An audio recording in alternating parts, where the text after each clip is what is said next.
we all know, so head over to the Hill of Destiny with a little bit of an auto scroller, and then you get to jump. You get to input the B button, and you can jump.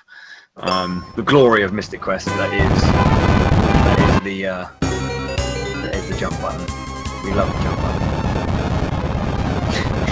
Better jump button in this game than jump button on a lot of platformers.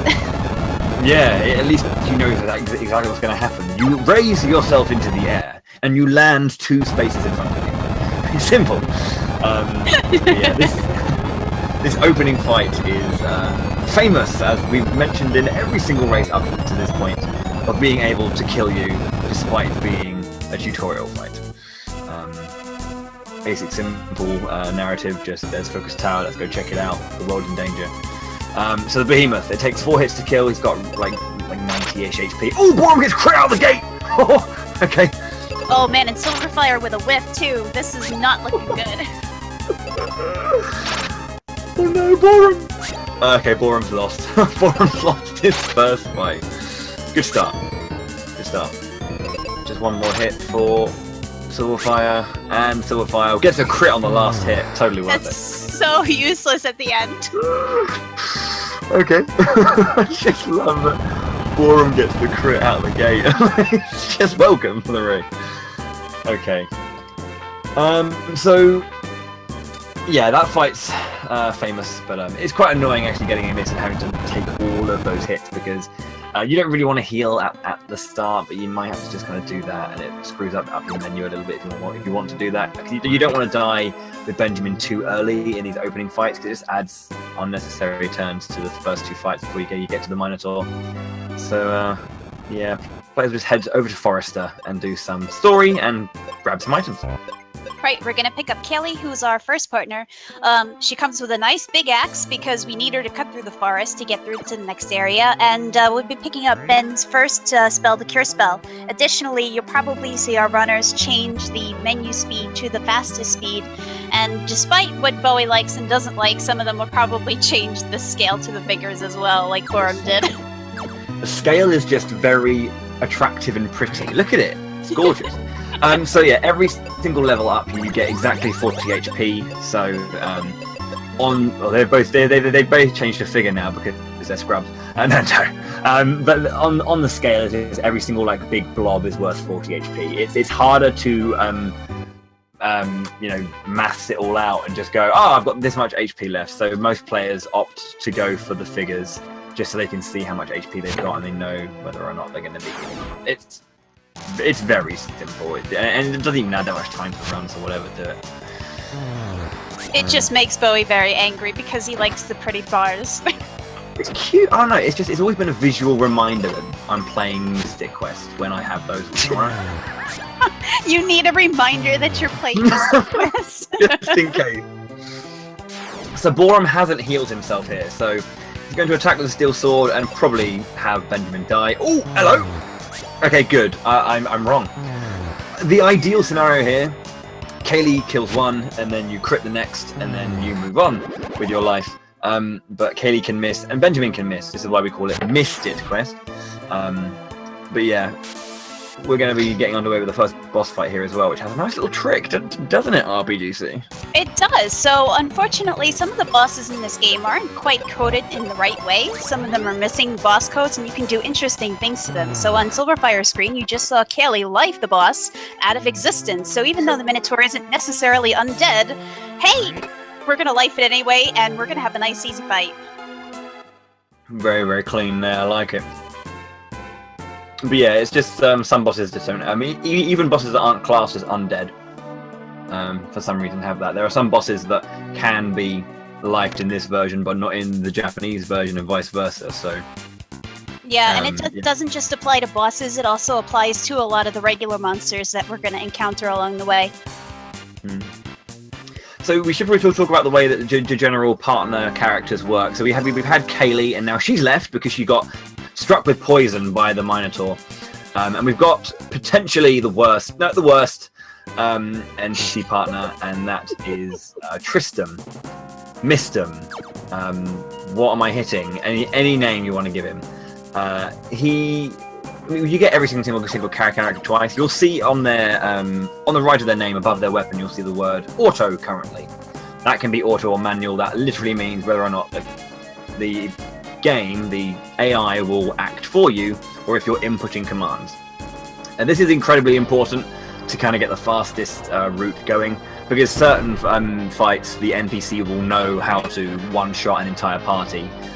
Despite it, if they're able to, you can use magic on all and clear them all out, or if you have to actively input specific things to make sure you get the quickest fight. For the most part, Tristram can actually just be on auto, so we'll just kind of leave him to do his thing. But our players will swap over to manual so they can automatically do that, or do that themselves rather, just so they can get exactly the fight they want. Right, and in this first dungeon, we're going to be looking for a lot of formations of monsters of only 1 or 2.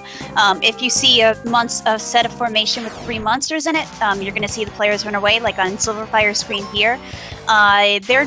Your party is not quite equipped to get rid of that many monsters in just one go, and it's much, much quicker to just run away and get a nice, easier formation at the beginning of the game here.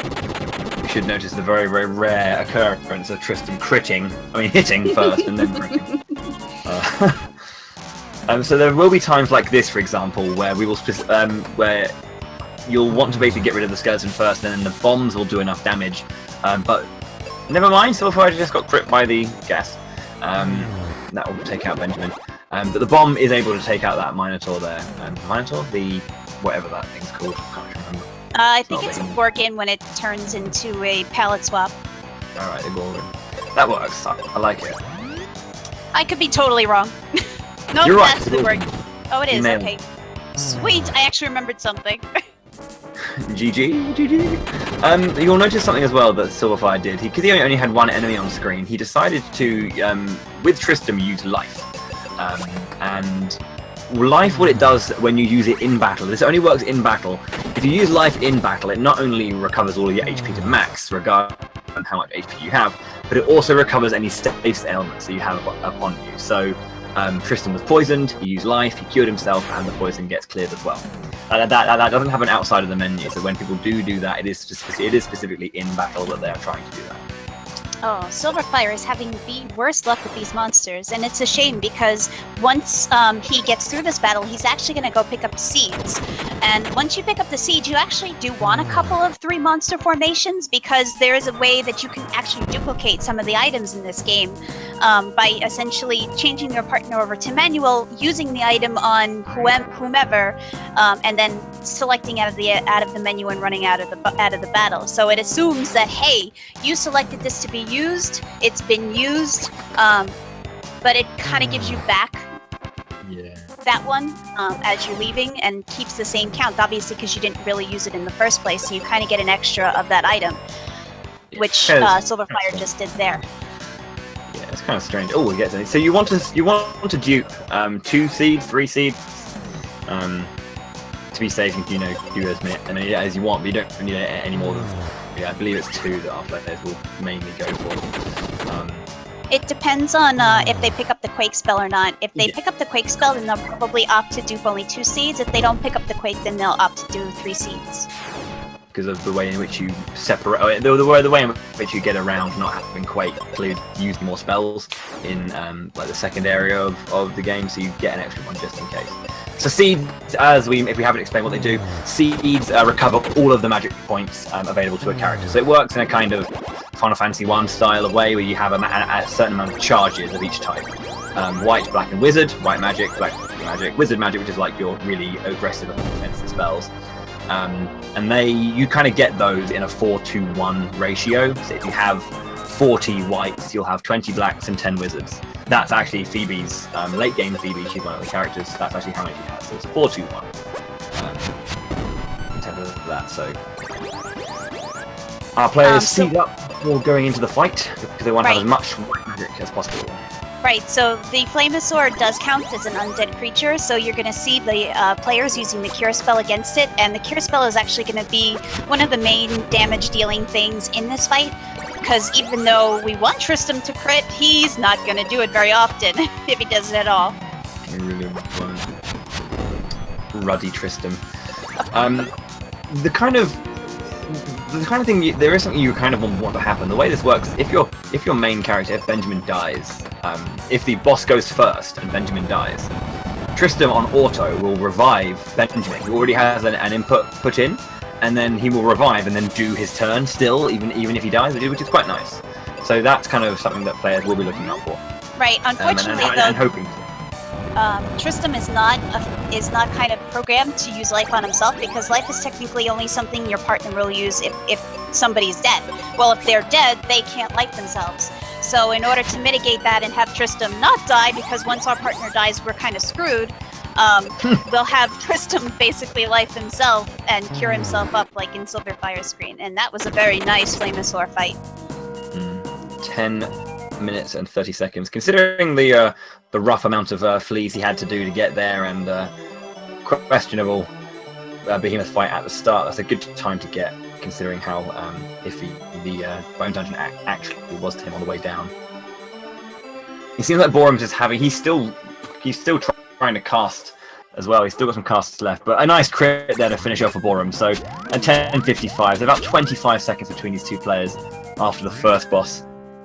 Right, and that really doesn't mean anything, because the biggest factors of RNG in this game are very close to the end of the game, and they mainly include the two jerk birds, Pazuzu and Zoo.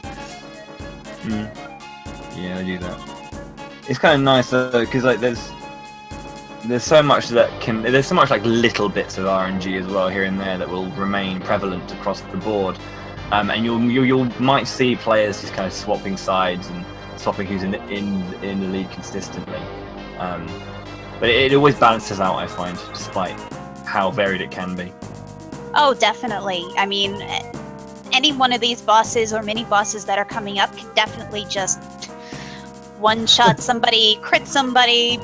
Anything can happen in this game.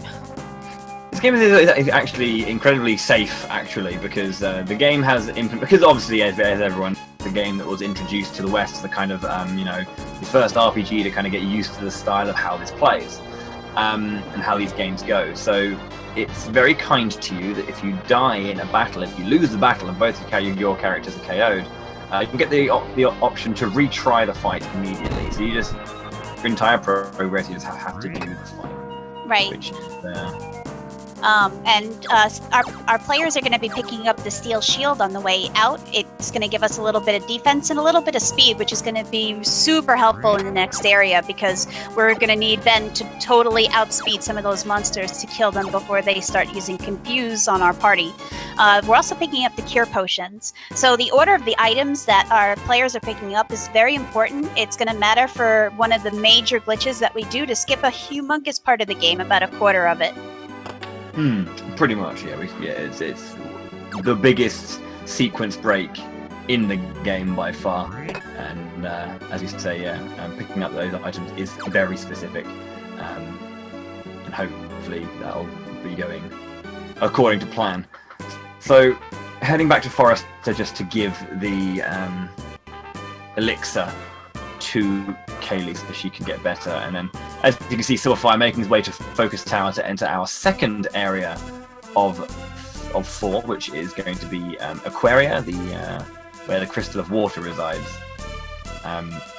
Just making our way up Focus Tower. Whenever you defeat a boss, we get these coins, and these coins allow us to open up these doors that are barring the way to the next area. So that's how we're able to kind of reach our next area, defeat the boss, get the coin, and advance.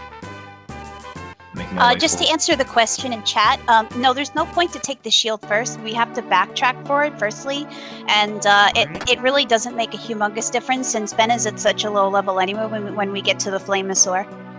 Yeah, because we in order to get the shield, we need the bombs, and when you're actually making your natural way through that dungeon, you get the bombs on the western side of that room. So you, as RPG Chick said, have to make your way all the way back right just to go left again, just to come back right anyway at the end, because you can't quick exit out of dungeons yet, so it would just be extraneous movement, which we don't want to add. Right.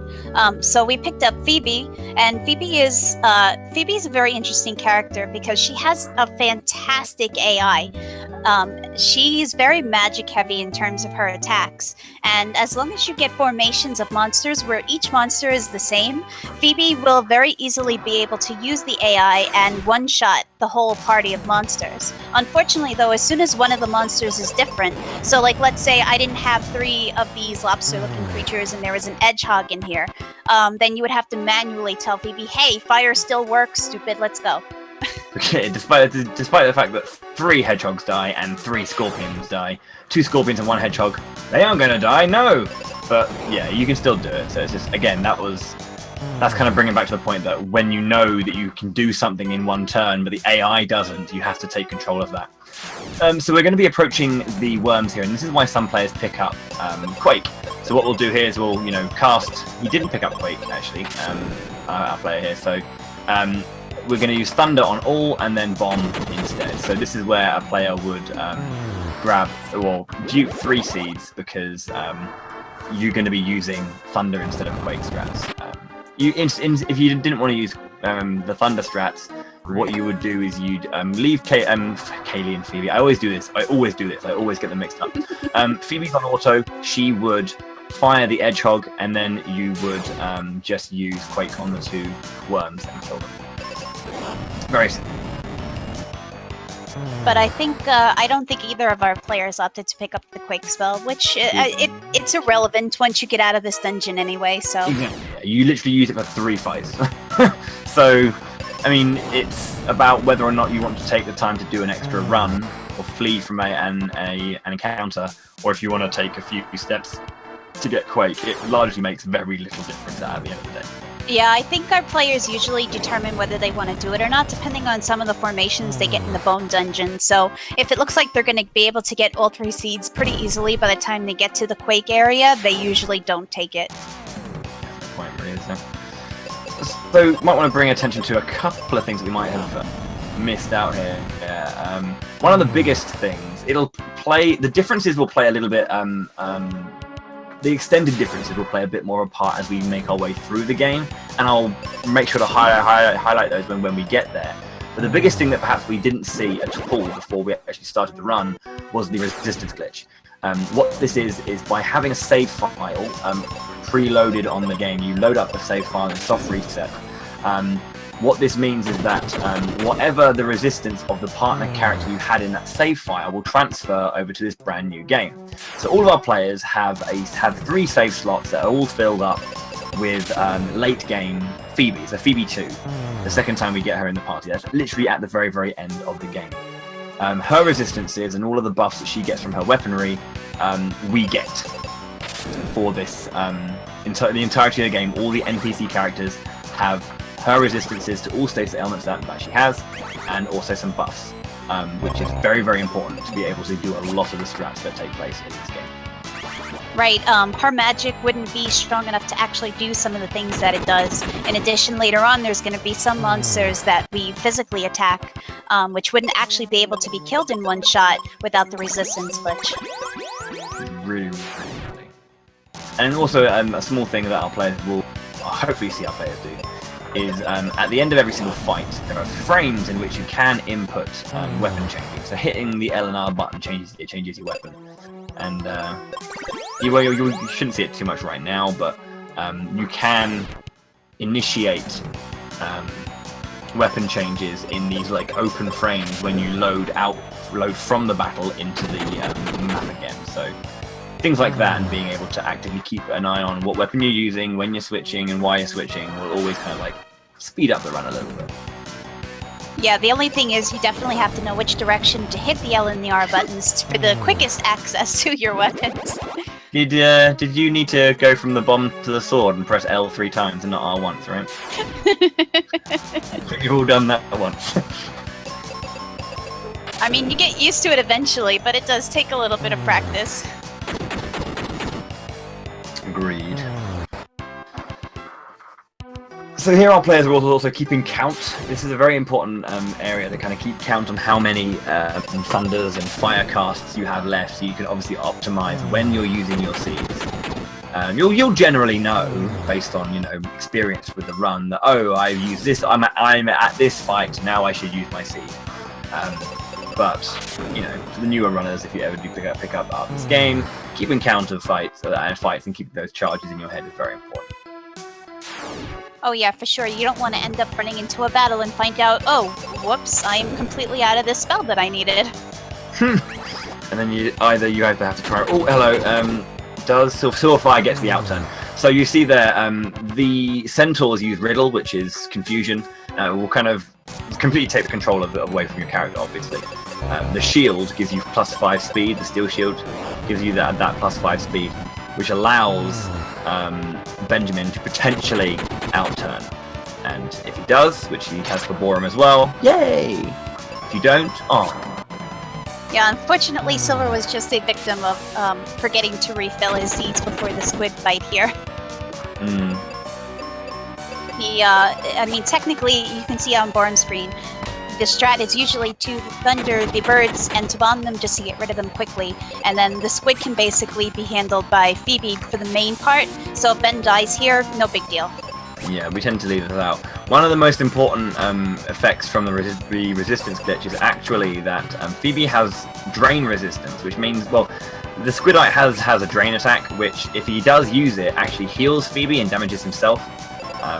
And if he does use that, it actually kind of just keeps Phoebe alive for a little bit longer. But a nice clean fight from Sylverfyre, getting through Squidite very, very nicely and very quickly there. Yeah, he had a nice crit from Phoebe, and that's what you want to see, is at least one crit during the Squidite fight. Hopefully two, but I'll take one over none. Yeah. So what you can do as well is you can use Thunder, which is quite a quick animation and does good damage, but it's just not as... It's better than a regular hit, but it's not as good as a crit. And it's just worth it to take the risk with the crits. Then also you keep your charges for the next section, if you do need to use... If you do have any left over, you'll keep some magic charges for the next area. Right, and you can notice that the weapons themselves actually do have some overworld properties. So you can see the claws being used to climb up and down the walls. The bombs, of course, to open blocked doorways. The axe will be used a little bit later on, but you did see Kelly chop down a tree in the level forest with it. So every weapon actually does have its own little special niche in the overworld. The sword can just press buttons, apparently. That's what you do with swords. You press buttons. That's how I always press my buttons. I just grab a sword. I'm just turning the light off. Get my broadsword out. Yeah, that's fine. So the reason for going into the wintry cave was to pick up the Libra crest, and then we can take the Libra crest to the Libra temple and whoosh, to the inner sanctum where the pond of life should be, or the spring of life should be. But it's dry. No, RPGC, no. Oh my god, but there's this old man on the cloud who was there in the beginning of the game. He's got a small bottle for us. And Phoebe's like, hey, this'll still save everything, because what could possibly go wrong? Excuse me, I have some wake water for you. Thanks, old man. For God's sakes, don't do that to me. Sorry.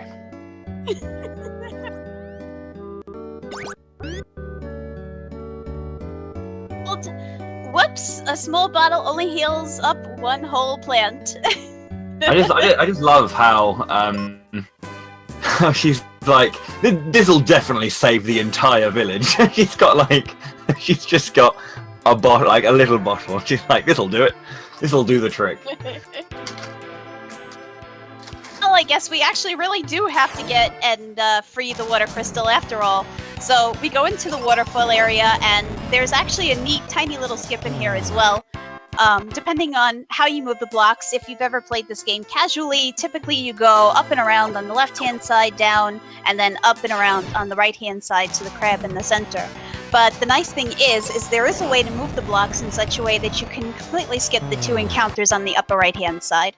I think it's one of those things that they don't think the developers really tried themselves to push the blocks in a specific position.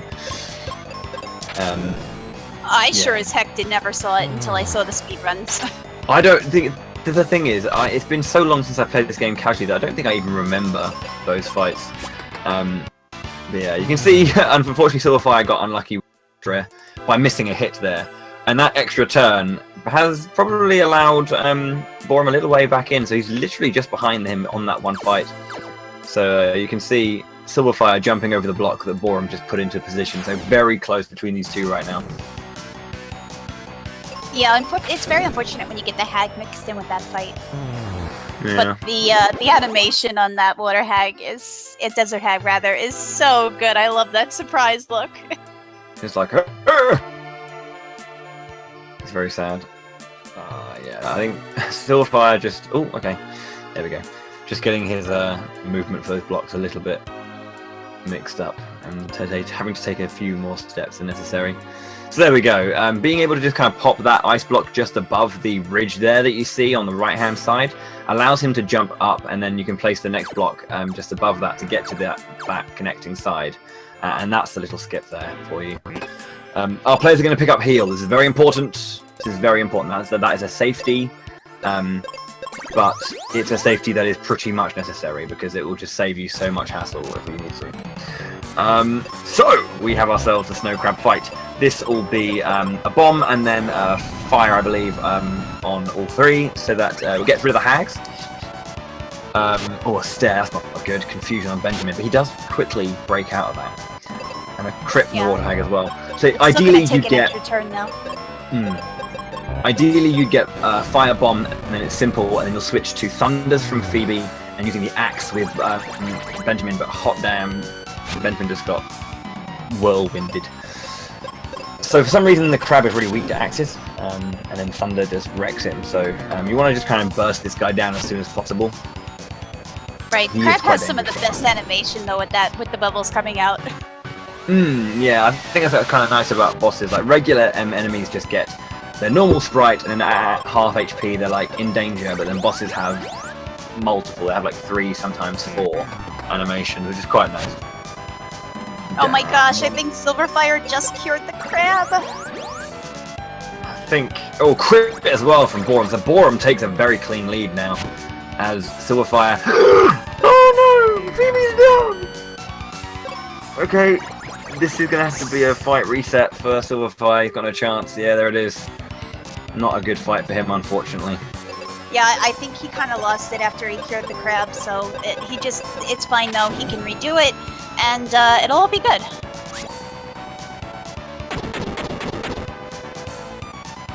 Yeah, he's getting that first turn he wanted. Not quite. He used thunder instead of fire.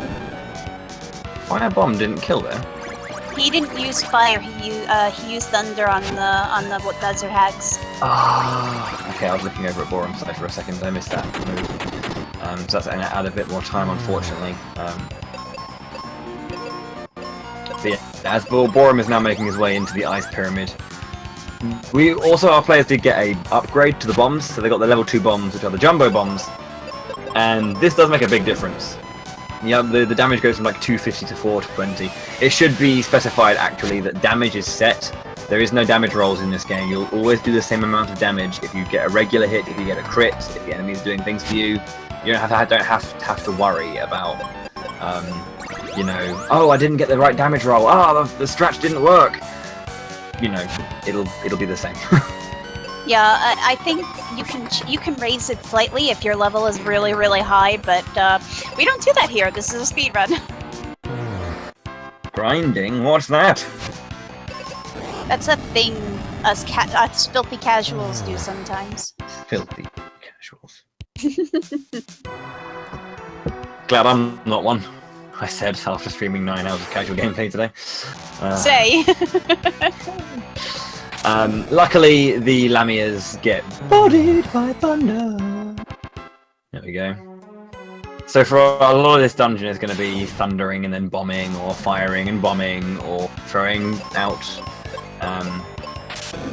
We are going to go for the thunder here because it damages the 2 wizards and kills off the Lamia, and then by taking out the Lamia, a 2 damage split on the, or 2 enemy damage split on the 2 wizards is enough.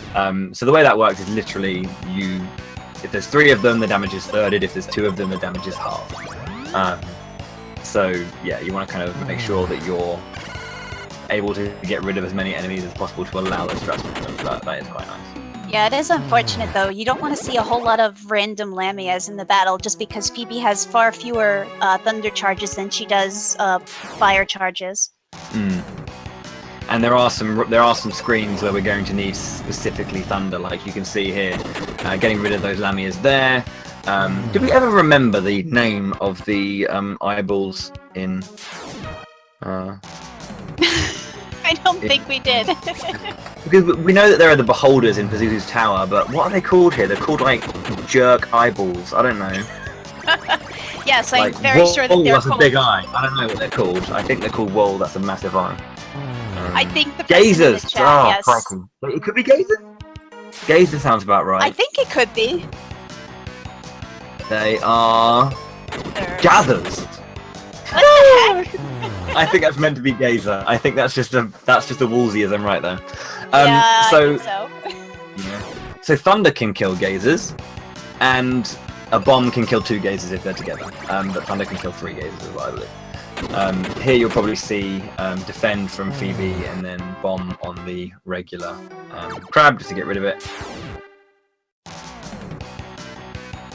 Yeah, this floor that Boarum is on is one of the worst floors in the entire pyramid, only because basically you're going all the way to the right-hand side and there's about 4 or 5 fights there.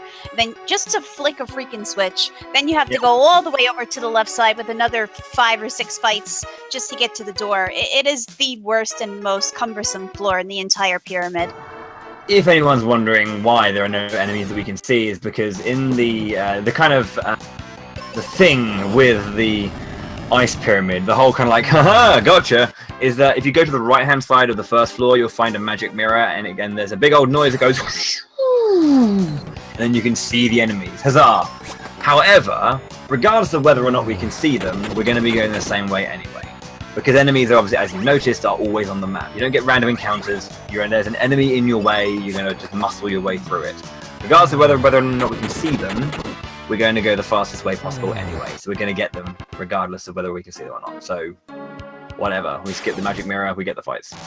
Right, and it's not like it is at the base of the volcano in the lava dome area, where if you step into the wrong path, you accidentally will hit an extra monster encounter. There is just none of that in here. So yeah, you can see Sylverfyre going for a different strategy with the crab by having to attack the crab with Phoebe and then bombing the 2 remaining enemies. That will get rid of both, which is quite nice. Ooh, a simple fight there for Boarum with a triple hag. Yeah, Boarum's been getting some pretty nice formations. I mean, you really do want to see a lot of the same creatures, and you do want to see a lot of single or doubles in terms of the God damn, I don't want to call them gathers. I'm going to call them gazers. Kingdom Hearts? Jeez. It just gazers. Let's just call them gazers. That's fine. But yeah, I mean, these particular enemies that Boarum is fighting now is potentially the worst setup. You can either get 2 stony roosts with a wizard, what they're called, they're just called mages, or you can get 3 birds, and the stony roosts will die obviously from the arrows because obviously they're weak against it, but it has to take 2 turns, and you have to just throw out loads of bombs and arrows to do it, which sucks. It does, honestly. And there's quite a few of those encounters as you go through the pyramid. Yeah, it's not good. So a caveat to the way the bombs work is they don't miss, but they can't crit. So if bombs could crit, oh my word, it would be Bomb City. Everyone just as many as you can and just throw them. It'd be nuts if bombs could crit.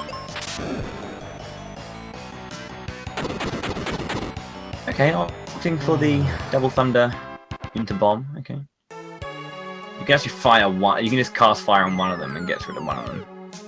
Or life, either way it works. Yeah, life can miss, fire can't though. So it's maybe you're usually safer to go for the fire option and then get rid of one for sure, because then the next one, if there's 2 of them, the first one will only riddle Phoebe, ideally. It's true. So having 2, it's a risk. You probably will go first, but there is that risk. And right. If you really want to take a risk, Boarum did just pick up a heal potion, by the way, which then puts But I believe we've already picked up the refreshers on the way into the ice pyramid, and then picked up the heal potions there. So the way our inventory looks on the top line is we've got seeds, which we're coming up to the end of now, and we've got heal potions in the second slot. We've got refreshers in the third, which to this day I have no idea what they do. And fourth is heal potions. Does anyone know what the refreshers actually do? I don't think anybody actually knows what the refreshers are supposed to do. I think, if I'm not mistaken, if your party member gets like a speed down or an attack down or something like that, I think that's what they fix. Yes, that actually might work, yes. Debuffs, not status ailments. It eliminates debuffs. Yeah. Ah. But Boarum also picked up the noble armor as he went through that room, and the noble armor is extremely important to pick up because it's going to give us, I mean, aside from defense, obviously, it's going to give us resistance to water cold magic. And since we're in an ice pyramid and we're about to fight an ice golem, that's pretty useful. It's almost like they want to lose, don't they? It's just like the hero of light is coming to fight us. What do we do? Hide the ice resistance in our own dungeon. It's a good idea. Not put the ice resistance armor behind the big ice boss. No.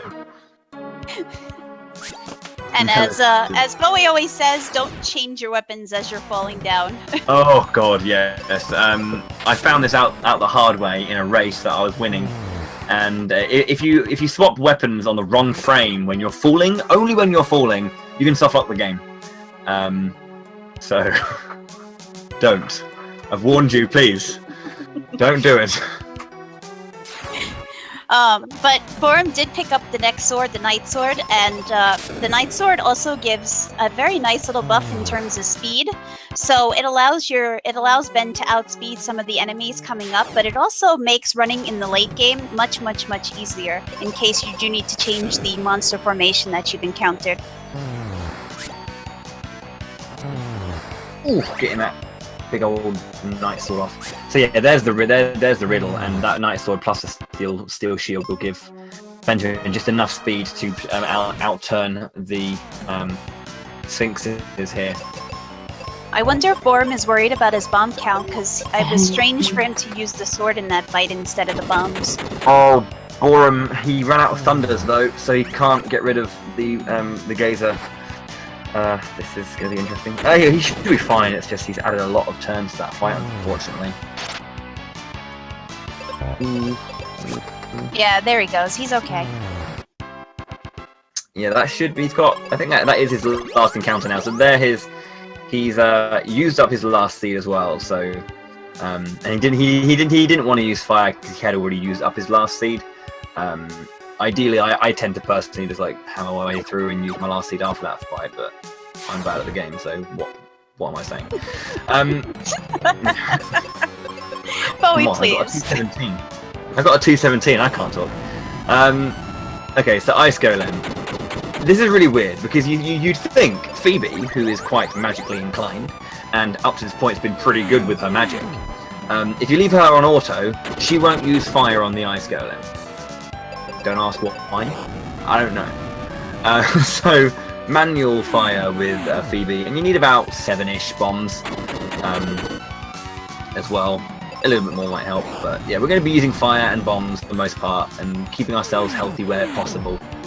And yeah, so that ice move, the ice block, deals 160 odd damage with the ice resistance.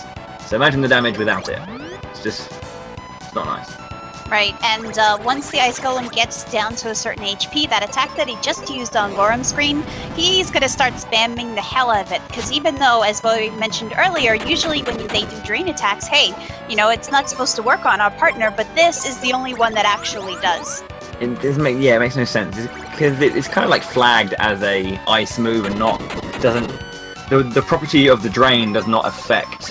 It's not. I don't think it's necessarily a drain attack. It's just that it's a self-heal whilst attacking, which sucks because it is half a bomb use. And if he keeps doing it, he'll just, you know, eat your bomb count up. Right. Well, luckily, at least there are bombs that Boarum can pick up on the way out of the ice pyramid, because he's going to need them to get the exit spell after he's done here. Yeah, this is where the game takes a little bit of a change. It gets a little bit trickier. Quite literally, they were going to be doing a few more things coming up with, as we talked about, a pretty big sequence break. But that's a nice fight. A sub 40 ice golem is pretty good. We want to see those. As Sylverfyre is beginning his ice golem fight as well. So we're going to keep an eye on how that's going as we make our way forward through the next part with Boarum as well. So he'll grab the river coin and start descending out of the pyramid. Right. Don't know where Phoebe's going. Yeah, unfortunately, we don't have the exit spell yet, so it's a long backtrack out of the pyramid. Yes, yeah. It's a bit of a walk. So whilst Boarum is walking, let's have a look at Sylverfyre and how he's doing. So far, just keeping it safe, keeping that heal up, full HP. Yeah, the nice thing about the AIs of your partner is that as long as they do have a cure spell, anytime either party member falls below half HP, they will use it automatically. And yeah, if both, and it will be solo target unless it's both of you below 50, when they will just actively go for the heal on both, which is quite nice. What you saw there as well is one of the rarest moves from Ice Golem, but the most important to see, and that's the he casts Sleep. And if he does that on Phoebe, she's immune to it. So as you just saw from Sylverfyre, that was quite nice. Yeah, that's always the best attack, when it doesn't do any damage and it doesn't do any status effect. So Boarum here looks like he's going to pick up the bombs because he's on that left side of the corridor. He'll pick them up. He needs them, honestly. Yeah, you need 10 for the next section. So you've probably seen over the course of us running around the map here and there are lovely little green squares with swords attached. These are battlefields, and you can see it says 10 out of 10 with the round to go. If you fight 10 battles on battlefields, you get a prize for each one. This is the only battlefield we do. We're going to fight 10 fights, and you can either get a Fanquid here, which can get one shot by the bomb, or you'll get a Fanquid and a Sphinx. GG to Sylverfyre for getting rid of the golem as well. If you get the Fanquid and the Sphinx, you have to run away because you can't take it down, and also the Sphinx is going to use confusion. It's going to be a hot mess. But a Fanquid can get one shot. Ideally, you want to see no Sphinxes, but you'll get on average most of your runs happening. You'll probably get like 3, maybe 4. And that's why you need 10 bombs, because you need 10 kills. You can one shot. 10 Fanquids, 10 fights, 10 bombs, 10 victories, 1 massive reward. That is the exit spell. Unfortunately, though, we're almost never lucky enough to get zero Sphinxes. Especially not in a race. Especially not in a race. Definitely not in a race. But yeah, as you can see, they always do an unexpected attack. That is a horrible sentence to say. They always do an unexpected attack if you get the Sphinx as well. So you have to watch an animation of them attacking you. The regular Fanquid. I'm sorry, go ahead. Very, very few exceptions where you'll actually get the jump on the Sphinxes.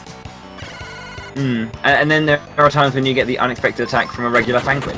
You can even level up, and then still, you can not get any unexpected attacks, level up, and then get an unexpected attack, despite your speed going up. I'm not going to bother with that one. I was speaking to Magus about this, and he was just like, yeah, I have no idea how speed works. My only... I know, right? Yeah. The guy who wrote the guide and has the most disgusting time in this game is just like, I have no idea how speed works. I did posit something to him, which you said, it makes a bit of sense. But depending on your speed, yours versus theirs, there'll be a percentage chance to go first. It's kind of similar to the way that Shining Force 2 works, where if you have the exact same agility, it's a 50-50 shot whether you go first or they do. And then if you have one agility more than them, it's an 80-20. Etc, etc, until you get, it goes 60-40 and then 80-20, and then until you're 5 speed ahead, and then you're guaranteed to go first. So it might work similarly to that, depending on your speed. It makes sense that it would be at least something similar to that. But until we have someone break down the code, we don't know. But here's exit spell in action. You can instantly exit any map you're on back to the entry point you took on the world map. That's a very specific thing to say there. But yeah, it allows us to get out of the focus tower after pushing the block in order to continue. The nice thing about the exit spell is it can also be used against enemies as well, and we're gonna be spamming the hell out of it in the upcoming dungeon.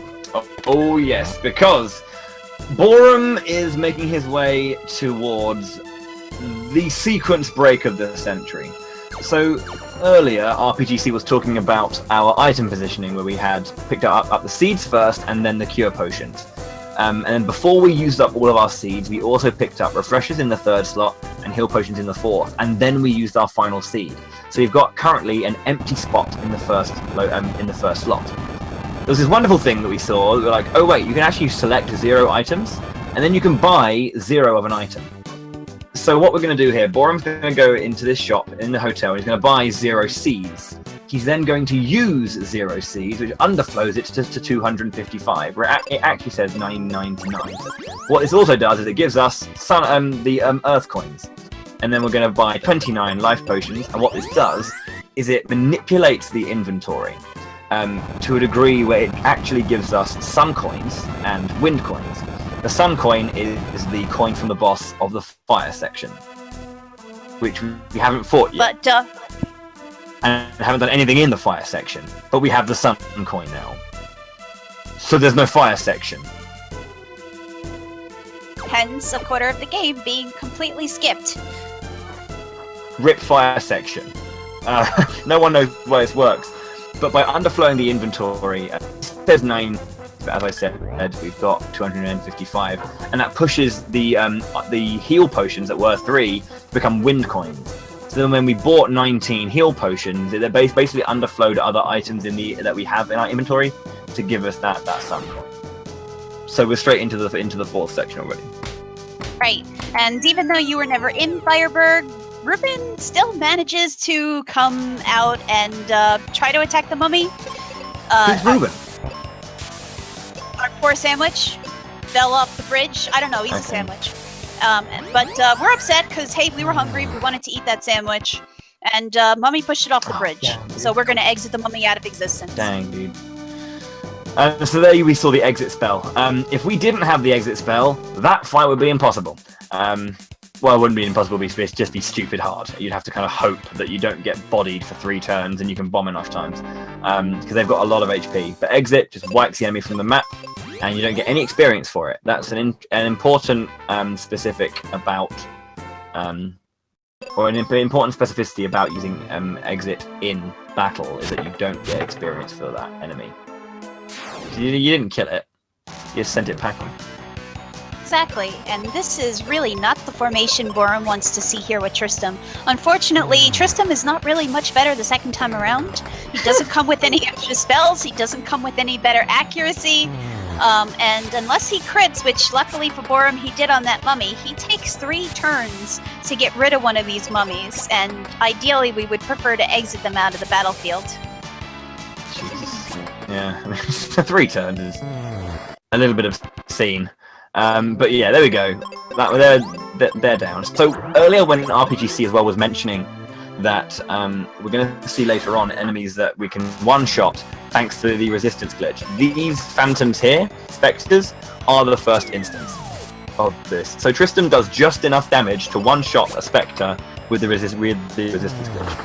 If you don't have that, you won't one-shot it.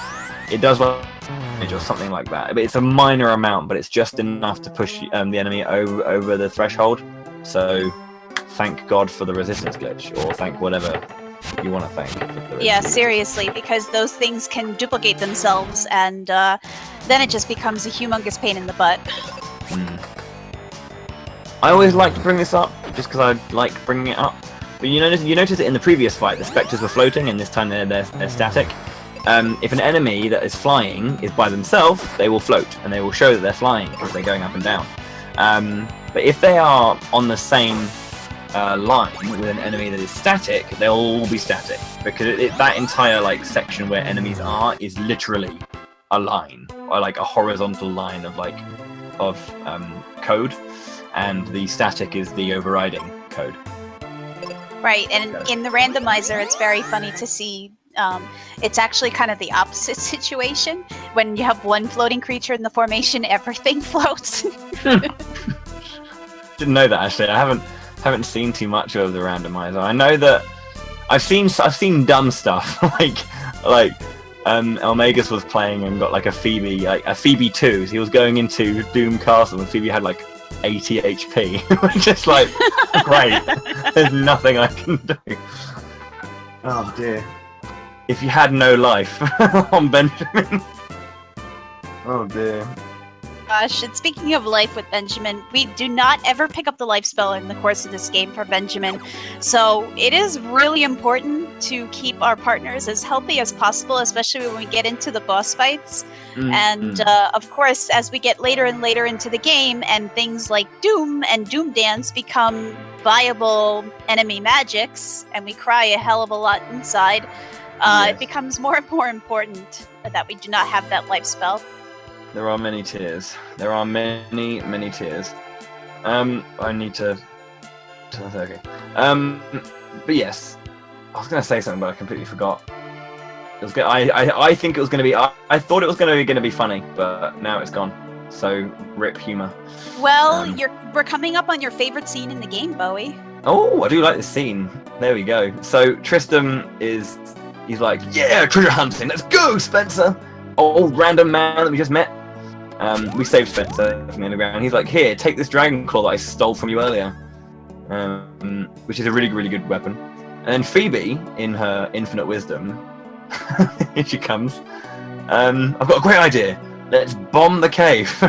And poof, and she's like, run, go, Benjamin. Okay, so we have to. All right, love. Here we go. I just love that she just like sprints out when she bombs the cave. It collapsed. Who would have thought? Magus, hello? I love that she can run that fast. I want to be able to run that fast. And then, obviously, Tristram's left us yet again after doing literally nothing. Like we went through one screen. That's it. That's what Tristram did. We get Kaylee back. Kaylee is obviously wonderful. She's got a brand new axe as well. She's got a golden axe. Shout out to the golden axe. And a lot more HP. She really toughened up on that walk to Aquaria. We didn't. We suck. So she's got a plethora of new skills. Arrow, which is perhaps the biggest one. She's got a bunch of increased magic power as well, thanks to the resistance glitch. So she can one-shot things, even though her AI doesn't think. She can. Oh yeah, giant axe. You know what I mean? I said that yesterday, last time I did it. Yeah, giant axe, but it is gold. So yeah. Whatever, it works. They get the point. Yeah. You get the giant's axe is actually available for Benjamin on the same screen we go into the tree. It's just not worth it at all, despite the attack being huge. That's what I was going to say. We miss out on so much by not doing the fire section, by the way.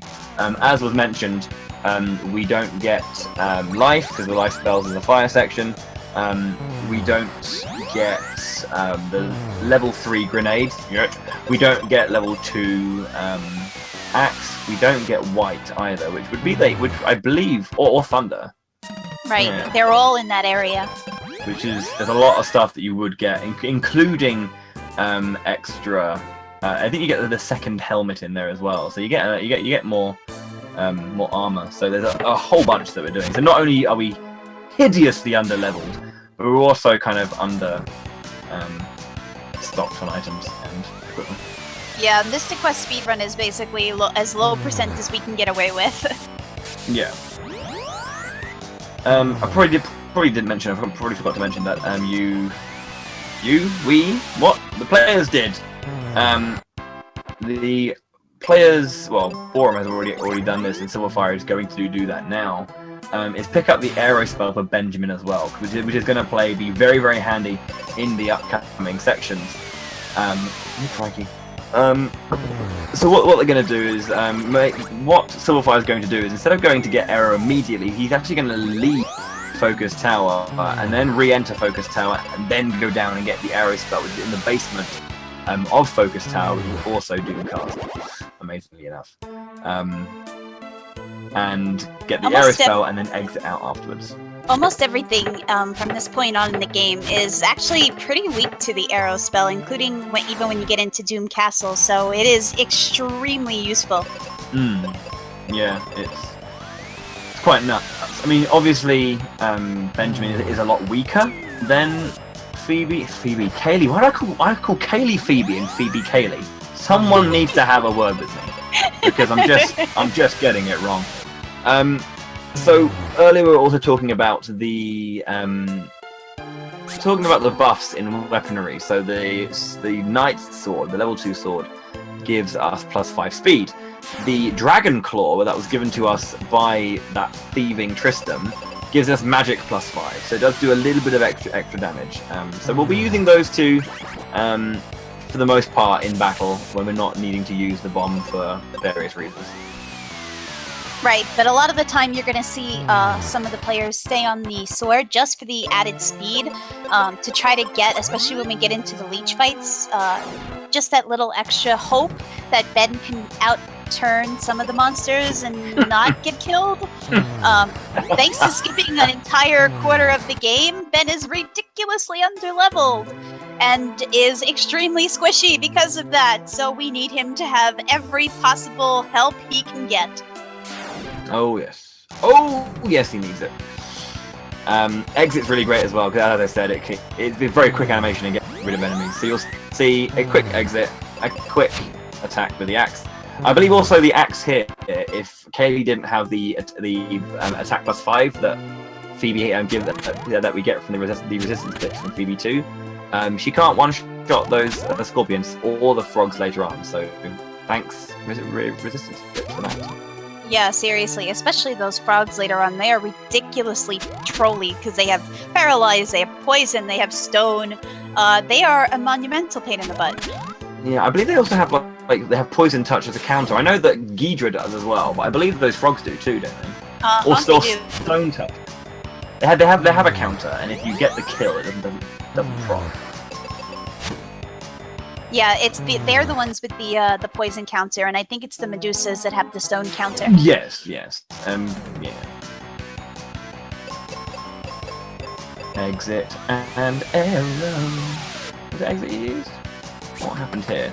I think he didn't single target the scorpion, and he double targeted it, so the damage got split. No, that was very confusing, but errors can be made. That's what happens. Right, unfortunately, this is probably the longest of the dungeons in the game. Pazuzu's tower, granted, is very, the length of it can vary, because you can have a floor 6 Pazuzu or you can have a horrible floor 2.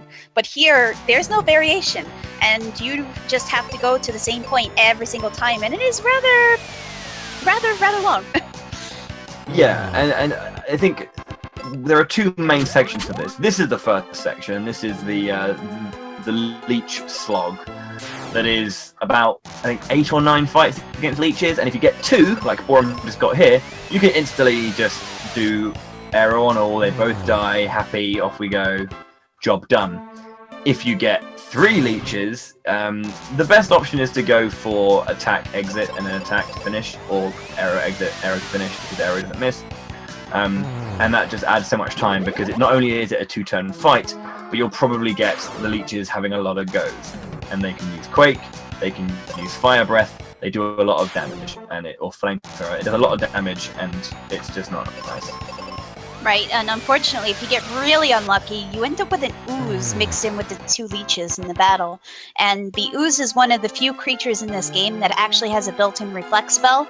And it's not like other games where monsters have reflex spells, or you have a reflex spell and only part of the damage gets reflected back at you. The full damage gets reflected back at you, so if you accidentally use magic on one of these oozes, or later in the game on Pazuzu Zoo or the Beholders, yeah, your partner's in big trouble, or you are, depending on who casts the magic. Yeah, especially if it's Flare, or White, or Thunder. It's a lot of damage. quite brutal. So here's the 3. You'll see, again, going for the attack. Quicksand slows you down as well. Kaylee gets slowed down, which she has. The leech might get another go. She didn't. Okay, good. So that's fine. So far, it's not been too bad for Boarum. He's had, I think, what?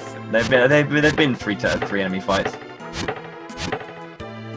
Do you want to explain how the fire area skip works again for the person in chat? Yeah, I'll do my best to go back over it. So, from the beginning of the game, we were collecting items in a very specific order. So we grabbed the seeds first in the bottom of Bone Dungeon, and then we picked up the life potions, then the refreshers, and then heal potions. And then we used up all of our seeds that were in the first slot. So we had an empty slot in slot 1. Going into the Fireberg area, we went into the hotel. And we bought 0 seeds because when you go into the buy items thing, you can actually select to buy 0 items, and this actually goes into your inventory as a 0 item. If you use the 0 item, it underflows it to say 99, which is actually 255 seeds. But what this does though is because it underflows the seeds from the position it's in that first slot, it transforms the life potions, which are currently in slot 2, into the wind coin, which is the coin you get for defeating Pazuzu. That was a very, very, very nice drain on Kaylee there. I'll come back to that. But then what we do is immediately after using that item to underflow and get the wind coin, we then go to the shop right next to the seeds and buy 19 life potions. Now the life potions are currently where the wind coin are. So when you buy 19, what it does, it just jumbles up all of the inventory that we currently have in our inventory, and it just creates 3 sun seeds, 3 sun coins, and then we just skip the fire section. It's all about item underflow because of purchasing and using items. Yeah, and that's why we get the items in that order. And depending on which slot you're actually doing the underflow in, it does alter what appears in your inventory, because we are going to be doing a second glitch with the underflow later on. And I think that's really cool as well. It's not obviously it's not as massive a sequence break as cutting out an entire area of the world, but it is really cool still. It is really cool. Ooh, stone touch. Yeah, unfortunately, your partners do not come with a stone resistance at any point, nor do they come with a fire resistance at any point. Phoebe 2 was picked based on how many resistances and what resistances, goddamn, I can't say that word, she does have. Use your words. And the ones that she does have were optimal for the amount of stuff you encountered during the run. There is, like, the one thing she doesn't have is stone resistance. But she's got sleep, she's got paralyze, these are good resistances. There is other characters who do have these resistances. I believe Kaylee 2 actually does have stone resistance for this section. So you are meant to not be able to get get petrified by Kaylee here, but, you know, we overrided it. I also noticed as well that she got quicksanded, which decreased her speed, and then the axe did less damage, which means that speed is taken into consideration in the formula of into your damage formula. Yeah, that was very, very odd. I didn't know that, but speed is paralyzed defense. Yeah, speed is taken into account for your axe damage formula. Interesting. I didn't know that. No, I didn't know that getting your speed reduced took down your damage. I only see it when it happens when it specifically says power down. Yeah, that was the thing. She did Yeah, it was 740 damage killing the first frog, and then quicksand happened, and then the second turn it was only 690. Huh. I guess it must affect it then. Or damage rolls. I don't know. No, there's no damage. I don't know. After you just got finished talking about the fact that there are no damage rolls. God damn it, Bowie. Literally everything we're saying is a massive lie. We're not even talking about Mystic Quest right now. We're talking about a different game. Don't know about you, I was talking about Halo 2. God, why did I use that game in this context? Okay, so oozes that we're talking about. Dragon Claw has the potential to proc a variety of status ailments. The most important one is Petrify, which these enemies are susceptible to. So we attack them with a claw, they get petrified, they die, which is lovely. That's one way of dealing with these, or you might see bomb and axe, which will guaranteed to get rid of. That's the perfect setup right there. So what you can do is you get the axe, which gets thrown out, and then you bomb the remaining one. But what you saw there was Kaylee attack with the axe, and then the oozes have a drain attack, and the drain does no damage to Kaylee, heals her, and it does enough damage to finish off the ooze. Which is lovely. I love when those oozes kind of kill themselves. It's very helpful to not waste an entire turn. Yeah, it is. And remember, I was talking earlier as well about how because Kaylee is actually stronger than her AI thinks she is. This is again the resistance glitch makes her stronger. So that's why our players are putting when there's two enemies on the board and we can one-shot them with arrow. That's why we're doing it on manual, because AI Kaylee thinks she's not as strong as she is. It would be amazing if the AI actually reacted to the resistance glitch and was like, you know what, let's just one-shot everything. But she's not. Oh, is that why her AI is so stupid? That's the reason? Yeah, because she's not as strong as she thinks she is. Oh no, yeah, she thinks she's weaker than she is because her AI is not set. Because you can't one-shot two skeletons with arrow. Huh, that actually makes a hell of a lot of sense. Thank you. Sorry. Yeah, it was one of those things. Like, I think because the later you go through the game, because obviously Tristram and Kaylee are the first two who really react to the fact that they have this buff, and we can make differences by going, Tristram can now kill an enemy. I know he only attacks anyway when he's on auto, but it's like, you know, because those are the first characters. Kaylee's the first kind of character that has the ability to one-shot parties because of her increased strength. So, yeah. She's still on vanilla game AI. Oh, that's really interesting. I like that. And finally, Boarum is on the second to last floor. He has to unfortunately wrap all the way around to get to the door in the center.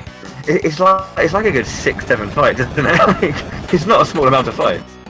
It's really not. That's why I said this dungeon is the longest. It really is. I mean, yeah. Because we said that there are two parts that are really tedious in this particular section. It's the worms and getting 3-man formations, 3 monster formations with an ooze. Why not throw it in there for good measure? And then you get to this part where it's like, we're one step away from the final boss. Let's just throw in 9 encounters because we can. The idea is just to go to the center and go up, but then you get like 2 ooze encounters, a couple of worms, a skeleton. Great. Yeah, I think it is actually 2 of each one of the fights, and it's just so frustrating. You just want to get to the top of the tree already. And they're not nice fights. They're this. Look at that. That sucks. Crit. Quicksand. Speed down. You know, that sucks. It does. The only good thing is that, again, since we do have 255 seeds, we can heal and use magic to our heart's content. That is something that I think a lot of people, when they're considering those like really important bits about the run, is that having endless amounts of seeds is actually really, really good. Because magic is very, very powerful, as you've seen. Our single target arrow spell does a good 1.5k. That's good damage. That's not a small amount of damage. So, you know, being able to use magic whenever you want, how often you want, is no small thing. So, yeah, it definitely makes this run bearable, because I think if we had to go through this entire thing with just attacking...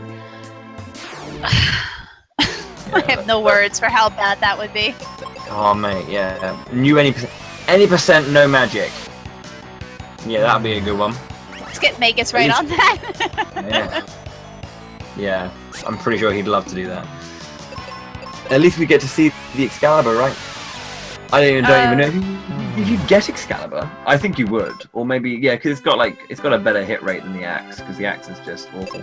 Yeah, but Excalibur is a little overpowered. It's nice. And it looks cool. It's got really, really nice sprite.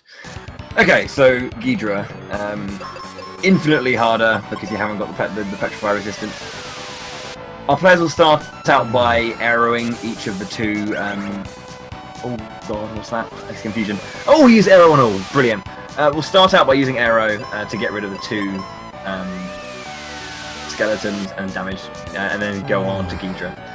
At this point, you want to see as many paralyzed mists as possible on Kaylee, because she's immune to paralyze, and it wastes his turn.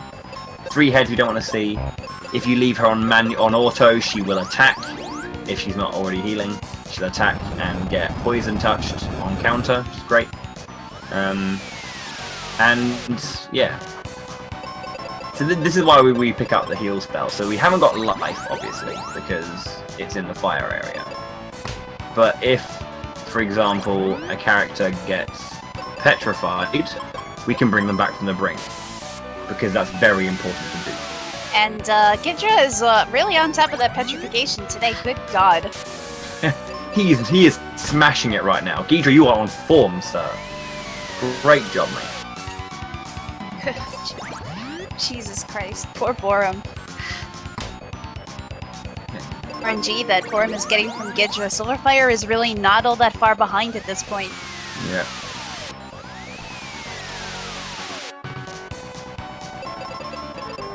Should be enough to finish it off, though. You know, Ghidra's got very low HP on his last form. Borum's down, though. He should just go for the kill. He hasn't the kill. He's gone for the auto heal, which yeah, Kaylee would have finished it off with one more arrow spell. Playing safe though, just to make sure. And there it is. Okay, everyone, we need it in all caps. We need you to scream for us, Goon Kid!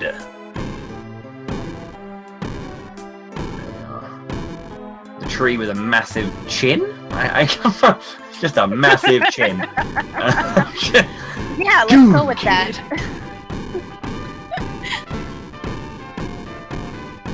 Massive chin. Good God. But I'm just gonna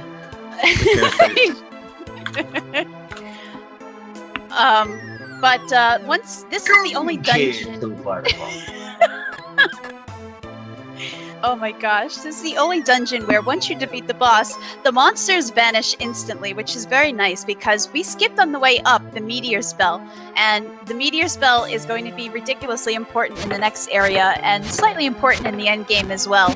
But in order to get to it, you have to fight a couple of monsters to get over here to the right-hand side, and then there's a few poison toads in between these mushrooms that you have to chop down. So it's much easier to wait until Ghidra's dead, the monsters are gone, we'll grab the meteor spell, and then we'll exit out of the dungeon. Indeed, indeed. And this is where counting your charges is much more, knowing when you get that bonus charge, knowing when you get that third, that fourth, that fifth charge. So we already have 3.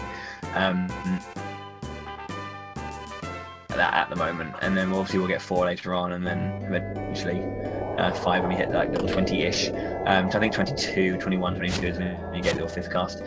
Stop attacking the woman and just buy her locket, Boarum. Jeez. Boarum is like hacking her away. Give me your locket! 100 gil! I don't know. And then we're going to make our way back to Fireberg to pick up the Mega Grenade, which is the 3rd level bomb, which we can throw. Goes into distance. This is a necessary item to complete the game, and it also does more damage. Sylverfyre not actually picking it up right now. He's just going to go onto the Mount Gale and then pick up Mega Grenade afterwards. No, he's going back in. Because you need at least the Cupid Locket. The Mega Grenade is not necessary for this first bit. Are there really a lot of monsters up here that cast blind? I didn't think they were. Well, I don't know. I pick it up now. Oh no, everybody does, but I think the main use of it comes into Pazuzu's tower. It's confusion, blind, and silence. I think Yeah. science as well. So yeah, it's kind of. I think that there's a part of me that thinks it's important. So we're picking it up now because we are. Meteor and Arrow. The Dragon Claw equip and the Meteor will be enough to take out these two. I believe you actually can do it on certain enemies without the Magic Claw or the Dragon Claw, but you know, just in case. I think once you get to level 16, you can keep the sword equipped for the speed rather than the magic boost. But Boarum was not level 16 when he hit Ghidra, so he just hit level 16 now. So if he wants to switch to the sword for a bit of speed, then he'll be fine to get rid of the rest of these monsters with Arrow and Meteor.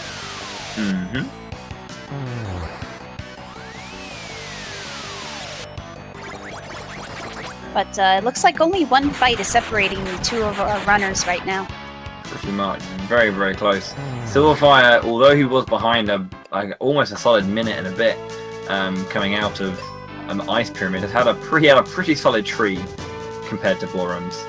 It's one of those things that you can't really see it moment to moment, but then if you look back and go, oh yeah, this thing happened, that thing happened, you know. Even if it's a case of like in 4 fights, Benjamin outturns one enemy, or one less enemy does, or some enemies just have quicker animations. It's the small things like that that really affect the speed of a lot of these splits when you don't have many fights to do, or you are guaranteed a 1 turn, that kind of stuff. Yeah, and Sylverfyre's strength is usually in the second half of the game, so he will probably be trying to make up as much time as he possibly can here.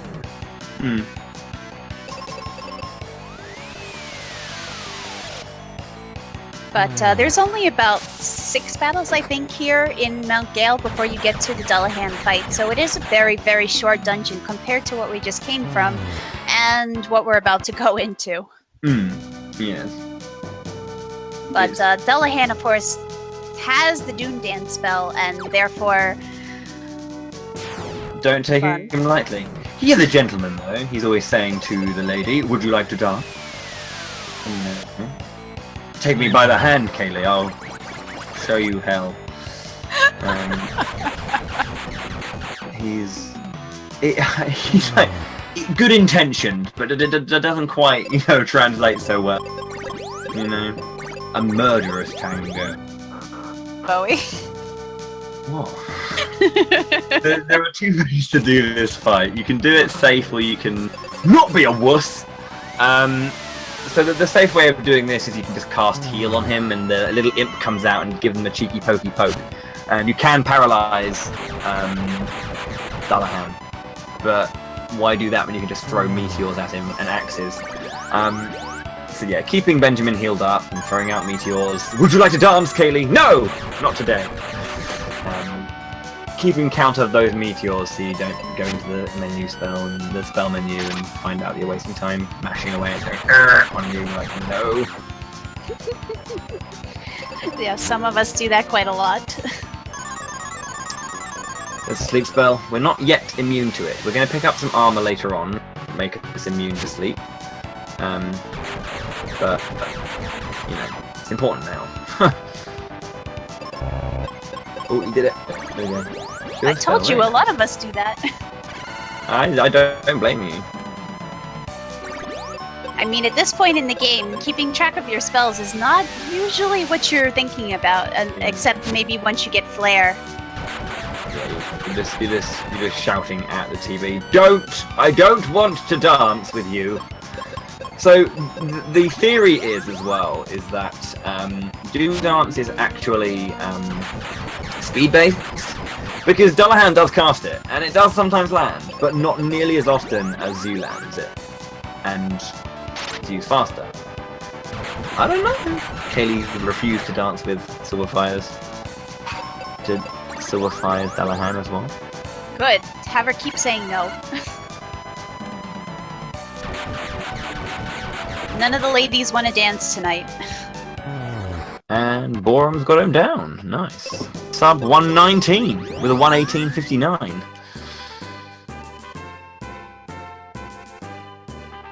It okay, looks so like yeah, Boarum using the heal spell as poison Dullahan, though. damage, right? Yeah. Damage. Oh yeah. Okay, so with Dullahan down, the wind is starting to start up again, windier, which allows Dr. Otto, I think his name is Otto, yeah, to activate the Rainbow Bridge, which takes us to the land of dreams that is Pazuzu's Tower. The land of dreams, he says. Genya thinking, 7 circles of hell, 7 floors in Pazuzu's Tower.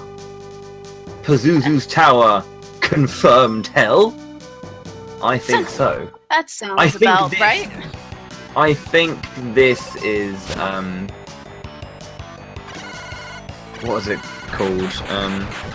Oh man, I'm trying to remember now.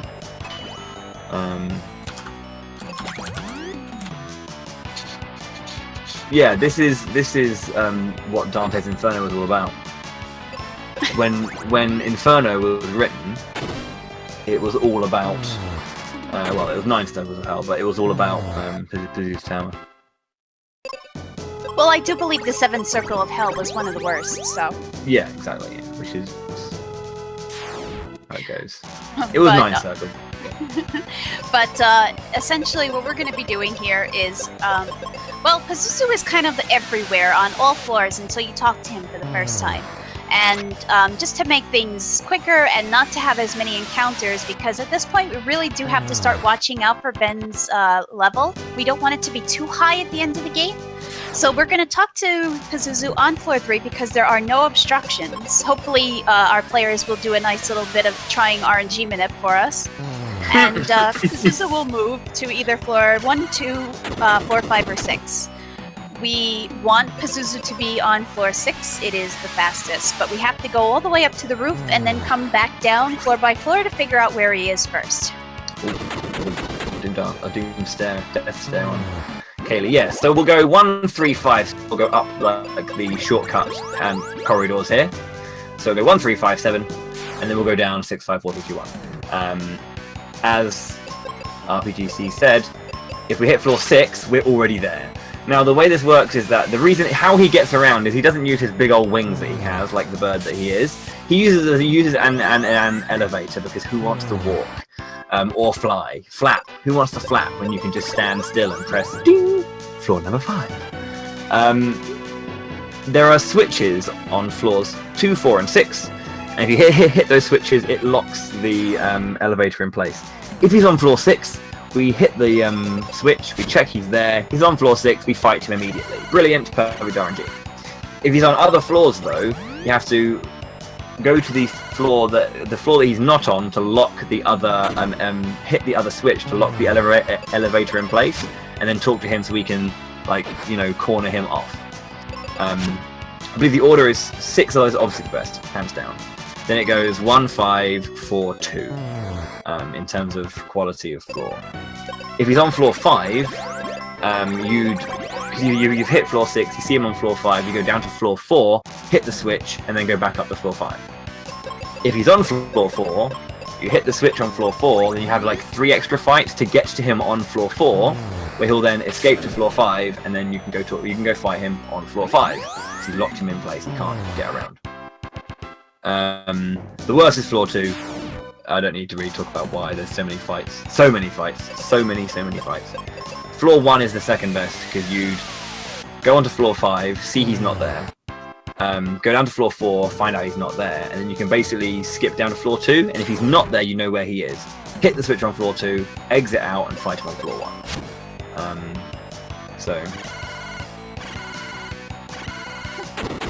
Yeah, if that made sense to you, fantastic. If it didn't, I'm sorry.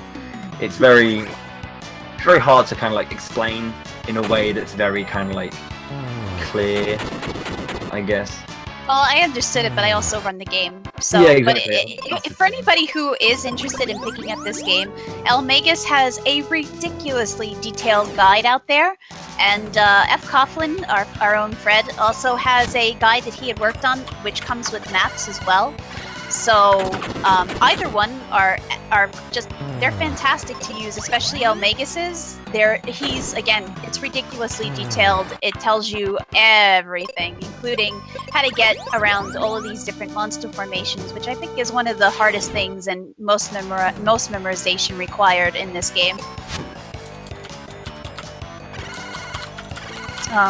You know, RNG is a big factor in this game, and we talk about it a lot, but your ability to menu on the fly and change your strats, or know what is going to work best and get rid of the monsters fastest, really is a humongous thing about this speedrun. Yeah, sorry. What are you typing? I'm making jokes. Oh, okay.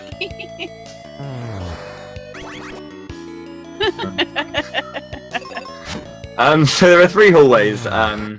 Well, there's 2 hallways and 1 hellway, which is literally a circle of hell. We've got the first one with the birds, easy, just tame the birds. Using arrow on one and exiting one is the best way to get rid of them. And then you've got the beholders. These actually are beholders. So when we say beholders, we mean beholders. And then you've got the hellway, which is full of manticores. Now, you might have seen 1 manticore already. They're fine. But you've probably not seen 3 manticores in 1 fight. It sounds simple. You life one, you exit the other, then you life the 3rd. Easy, right? Let's see how it goes. Life. Okay, we're on board. We're on board. We're on board. Fireball. Okay. That's a lot of damage. Not bad. Okay, fine. So, manticores can... Oh, we missed. Brilliant. Okay, exit life. Let's see. Oh, Kelly went first. And... Oh, okay, we got away with that one. That was lucky. So, Fireball... Oh, we missed again! Fireball can kill Benjamin in 2 hits. They can use Quake, which a Quake and a Fireball will kill Benjamin. They can outturn Kaylee and then Stone Breath Kaylee. They just... The thing is, you'll be probably healing after every single encounter with them on this room. There you go, outturn Kaylee, instant Fireball on Benjamin.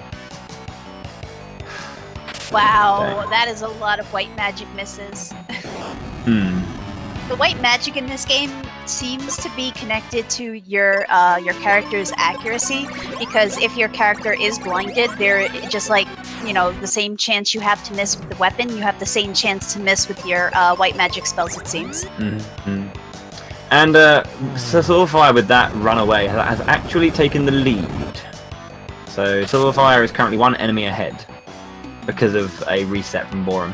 He's missed again! Oh, video game, what is this?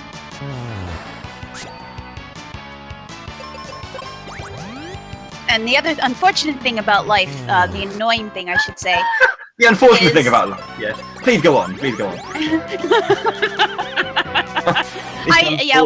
Apparently I'm poor choice of words.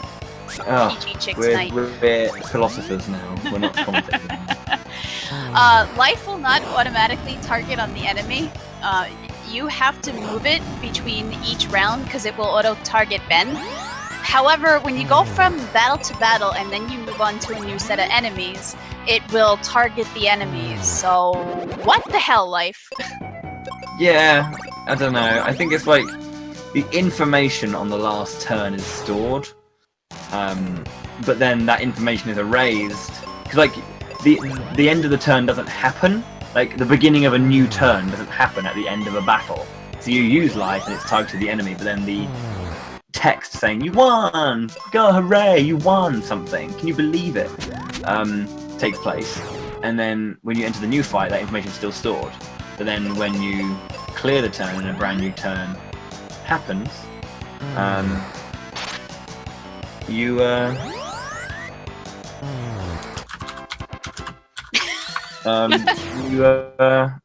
resets the target. So sorcerers can also be lifed to death. The sorcerers, the Thanatos, whatever the Lumias in this place are called, the Manticore, I said that already. The gargoyles can also be lifed. There's a lot of stuff in this tower that can be lifed away. Yeah. Who'd have thought that life could hurt so much? Eh? Imagine. Imagine. It's getting seriously deep here on twitch.tv/speed gaming. But we're on the roof now. Both of our players are on the roof. So once they are through this little bit here, they are going to be making their way down to the 6th floor to get the flare spell first, because flare is super OP as a fire spell. And then we will finally see, at least start to see where Pazuzu is and is not. And of course, if Pazuzu is on floor 6, all the PogChamps ever. Like, And literally. Pazuzu is not on floor 6. Literally, I want to see nothing but PogChamp. I want all these words that we're sharing, all this communication, all conversing. No, pure and utter PogChamp. These are the rules. These are the rules. If you're watching Mystic Quest, you have to PogChamp if he's on floor 6. If he's not on floor 6, the rules state, it's in the rules. If you go to srl.com, not sr.com, speedrun.com, and go to the Mystic Quest rules, it definitely, I'm pretty sure, says that if he's not on floor 6, you have to baby rage like you have never baby raged before. And I don't mean misspell it, I mean just all of the baby rage. The capital B, A-B-Y, capital R, A-G-E. Okay? But we are still a few fights from there, so... We are. I'm just saying. I'm preparing them. They have to take this in. They have to understand the weight of the reality that is coming at them. This is not a joke. I'm aware of this, but I know you chat are. is already getting carried away. Yeah, okay. Hold them up. Just build them up. Build the baby rage. Build the baby rage. Build the PogChamp. Okay? Build it up inside you. And just get ready. Because it's gonna... it's gonna be something, guys. It's gonna be something. So, one more fight for Sylverfyre. Sorry. One more fight for Sylverfyre until we get Ray and Flare. Hey, it's fine with me. I'm immune to high health, so we're good. Okay, yeah, practice. That's it. A practice baby rage. That's fair. I appreciate that, because I know it's coming. That's true. Yeah, unfortunately... Chances of him being there are 5 floors he can go to, which means that obviously statistically the chance of you getting floor 6 is 1%, and the chance of floor 2 is like 95% for sure. 96%. Especially if you're Elmagus. Yeah, was it? But he never gets so many floor 2s ever. And still gets sub 2. Yes. Okay, so Flare is a wizard spell. It can literally one turn any formation with just 2 units in it, so it's great. Yeah, unfortunately, like this 3 formation that Sylverfyre has is fine because single target arrow and then a flare. But every once in a while, those freaking beholders slip back into the battles, and we can't use anything because they have reflect like the oozes do. And as we said, it will reflect the maximum damage back. Okay, here we go. Baby Ray! I'm sorry, Silver. The fear is setting in now. Will it be a floor 2?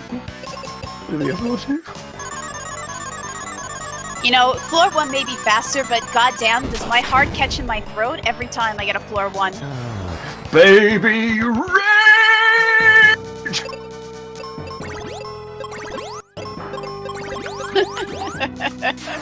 That's what we need. We do need a command for your musical baby rage there, Bowie. That'll be Bowie Rage.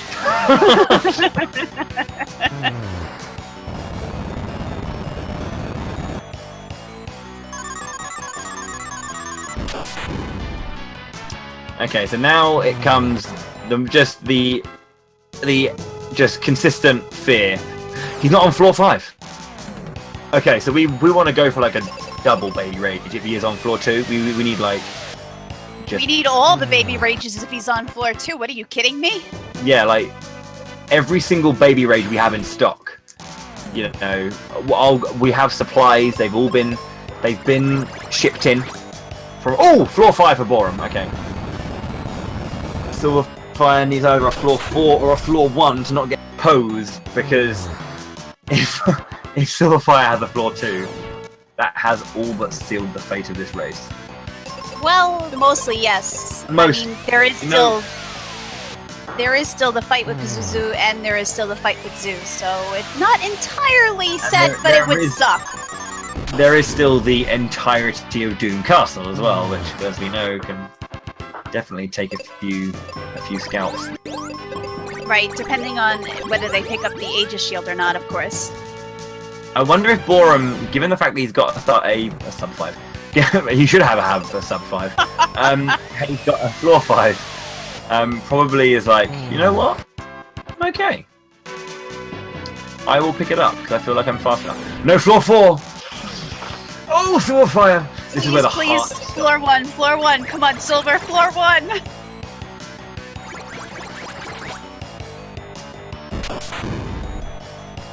Come on, Silver, I'm rooting for you to have a floor 1! This is painful. This is so painful. I'm worried.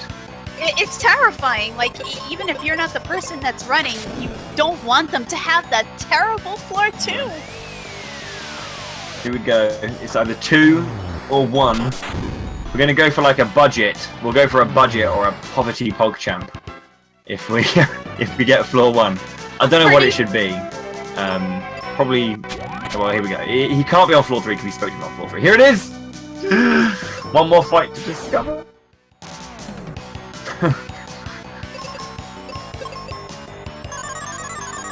I am.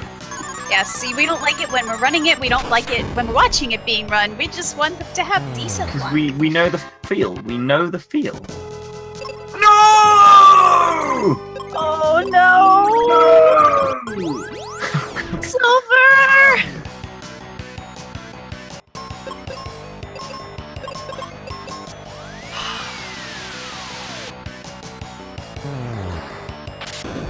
I don't know what to say.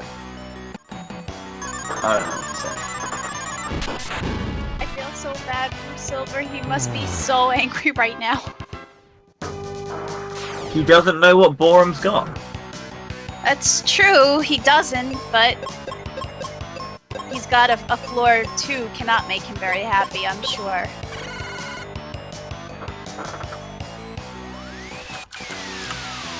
Yeah, if you have that Magus Floor 2 emote, let's put it in the chat, it's very appropriate right now. Sad, but appropriate. Yeah. So Boarum, having hit his switch on floor 4, will now just make a casual stroll back up to 7, down to 5. Fight, I think, 3 more fights, and then he'll be on Pazuzu. Sylverfyre has 1 or 2 more fights ahead of him. Got to hit the floor 2 switch. He's just swinging away. Oh Swing my away, God, Meryl. he's Swing so away. angry. He's gotta go down and around, because he's gotta move Pazuzu to floor 3. He's gonna probably go back up and hit the switch on floor 4, because I don't think he did it yet. And then he has to go back down to floor 3 and finally fight Pazuzu. It is so many extra fights.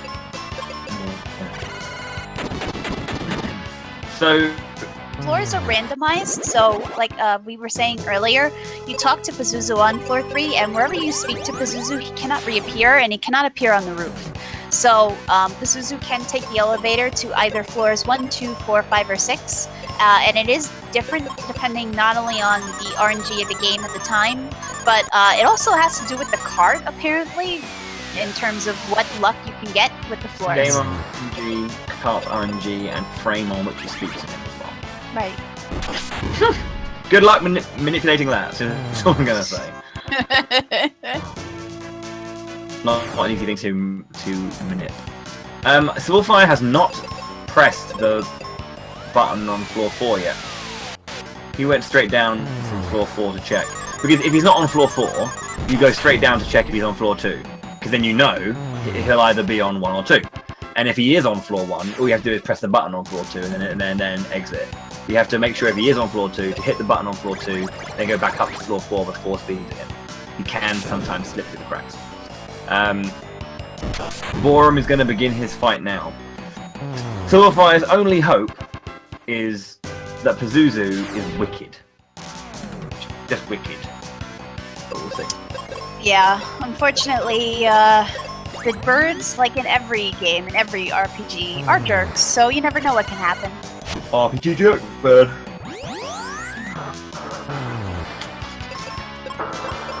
Got some chocolate buttons here. Do you want some? I would love some if that was actually a possibility. I'll send them through the internet. I would love to see you pull that one off. Because then there's a whole bunch of people I need to harass about giving me food that they owe me. But while Bowie's eating his chocolate, so Pazuzu's big thing here is the Psych Shield, which you just saw him put up. So he does it after a certain amount of turns, so on the 5th turn the first time, and then after 4 turns. On the 4th turn, I should say. And when he has the Psych Shield up, oh, and Boarum just got double stolen, just gotta restart the fight. But when he has the Psych Shield up, it is the same as the Reflex spell, so it'll just send the magic packing right back at whoever cast it. And again, dies, you're probably gonna have to restart the fight unless you're at the very, very end of it. And unfortunately, Kelly can often outspeed Pazuzu when he's taking his Psych Shield down, because typically Psych Shield up, 1 turn in the middle, usually people will heal up and reseed, and then he takes the Psych Shield down in the next turn. But if Kelly outspeeds him and you use the arrow spell instead of the axe, for instance, well, you probably have a dead Kelly on your hands. So a lot of people, if somebody doesn't need to be healed, will actually have Kelly attack that round, just to make sure that she doesn't outspeed Pazuzu taking down his Psych Shield.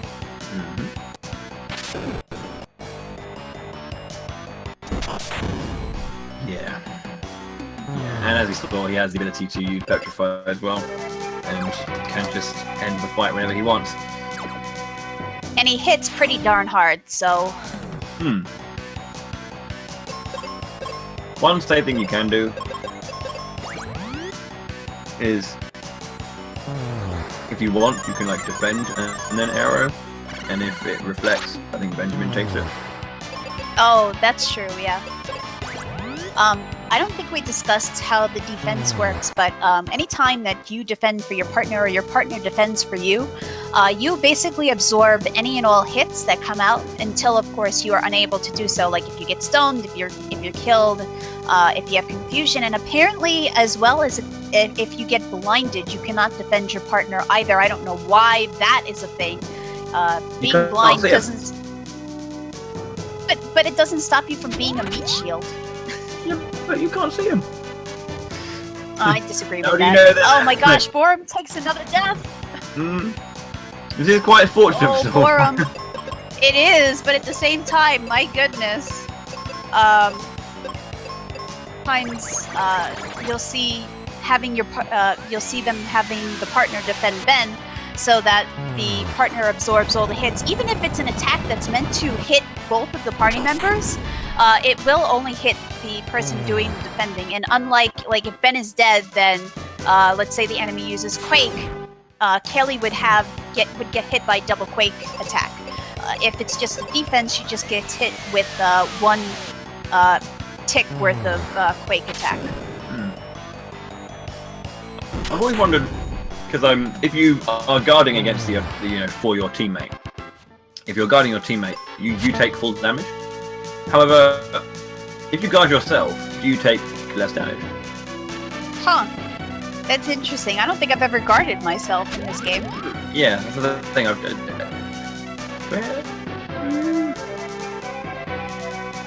What are you doing, Sylverfyre? He's going back up to floor 3. I mean, he's going that way around. Rather than doing the 2 fights. Yeah. Not the worst idea. If the fight's quick... Yeah, but he also wants to keep an eye on Ben's level too, because he's already level 20 here, and if he gets too much higher, it's going to be a problem. All it takes is one more reset on this Pazuzu, and Boarum is losing his lead. The lead for that would have been a lot longer than you think. But actually the double death that Boarum's taken, and the speed of this general fire, having to heal a lot, this has been really fortunate for sylverfyre. He's back in this. Yeah, this is kind of crazy here. The difference between a floor 5 and a floor 2 is, what, about 6 minutes? Mm-hmm. So, unfortunately, Boarum's deaths, especially later in the fight, have not been helpful for him.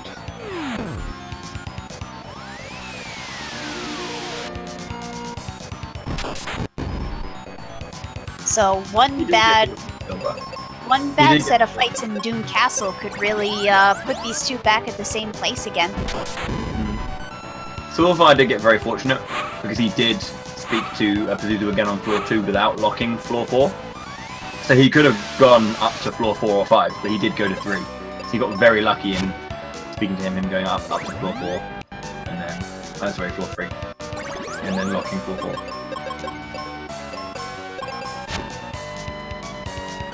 Oh, I didn't know that Pazuzu would go more than one floor. I thought that was it. Because no, like, I've done that before too, and he's only gone to 3.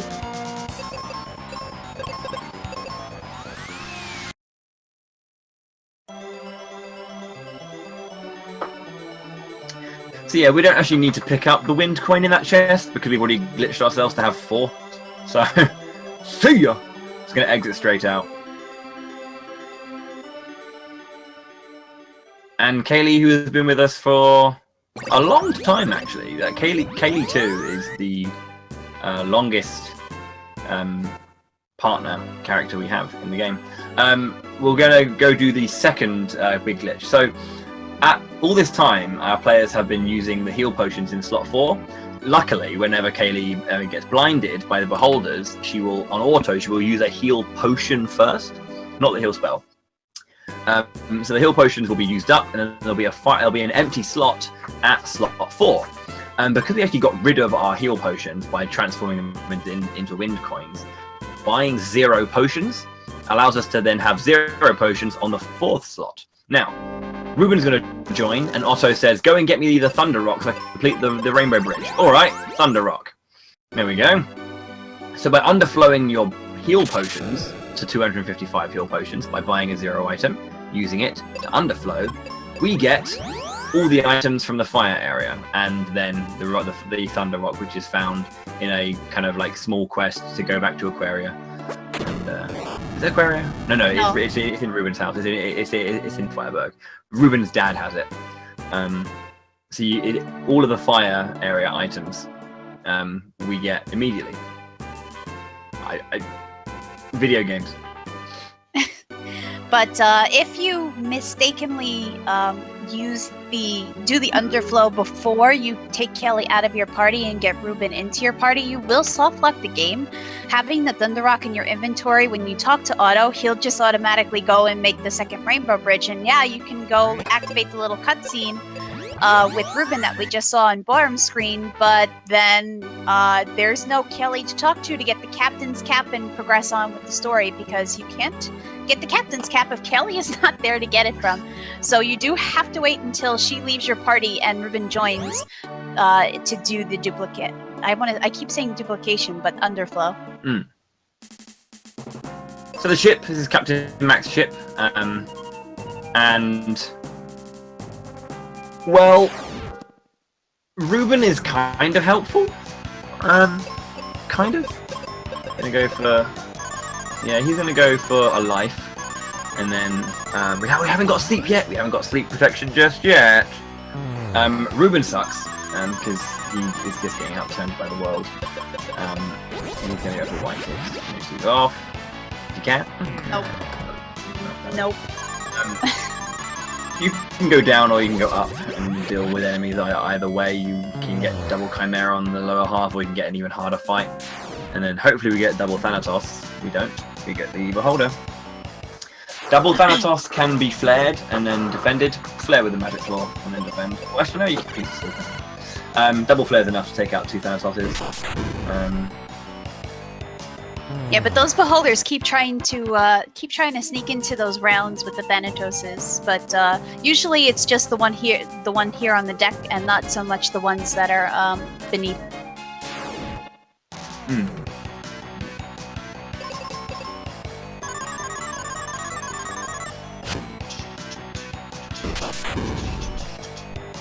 What did Sylverfyre just do? He walked down instead of walking up, and he's fighting Thanatos instead of fighting the Chimera. I think he hit the wrong button there. Oh. I think he was like just thinking, I'm gonna sail the ship now. Screw this. I'm getting out of here. He's gonna go for the white flare. She'll do. No, white meteor. Sorry, white meteor. Meteor will be able to take out. I'm that Chimera in the center. Yeah, but I don't think it takes out the sorcerers. He's probably going to go. He probably is going for the feather to take out the sorcerers, yeah, and then finish off the Chimera afterwards. Yeah, ideally, what Bowie said, you want to have the double Chimera in this fight so that you can just use white and meteor on them. But the ship is very short. There's only a handful of battles in the entire thing, so we don't have to deal with Ruben's horribleness for too long. Yeah, he has white and life, which is fine and all, but he's not really a magic damage dealer. We're going to pick up the Gaia armor, which obviously gives us a little bit more defense, but also gives us resistance to wind attacks, and sleep gives us resistance to sleep, so now we don't get slept anymore. Huzzah! No more naps for us. No more naps. And then Tristram and Spencer come out of nowhere, like, "Oh, hey, Captain Mac has something to tell you. Go speak to him." Thanks. That was. Yeah, Tristram tries to be relevant. He desperately attempts to be relevant the entire game. But he's not helpful. He's just not. Runs have died because of Tristram. Yeah. Kudos for him to him for trying. Like, can't say fairer than that. But Ruben is still hurt and soggy from falling off the bridge, so Phoebe sends him off to bed. We're gonna get a free rest here. Well, not a free rest, but we're gonna take a rest at the inn because it brings us upstairs where Captain Mac is. And Mac's gonna tell us about all this prophecy nonsense, and he's just lying to us. It's all because he forgot his captain's cap that this whole game even took place. Yeah, lemon captain's map. If you are the captain of a vessel, of a seafaring vessel, please don't forget your cap. You have no idea the chaos that will ensue. The repercussions are apparently very dire. Yeah, I mean, loads of cloud coverage, giant birds. I don't know. Tristram exists because of it. It's terrible. Terrible.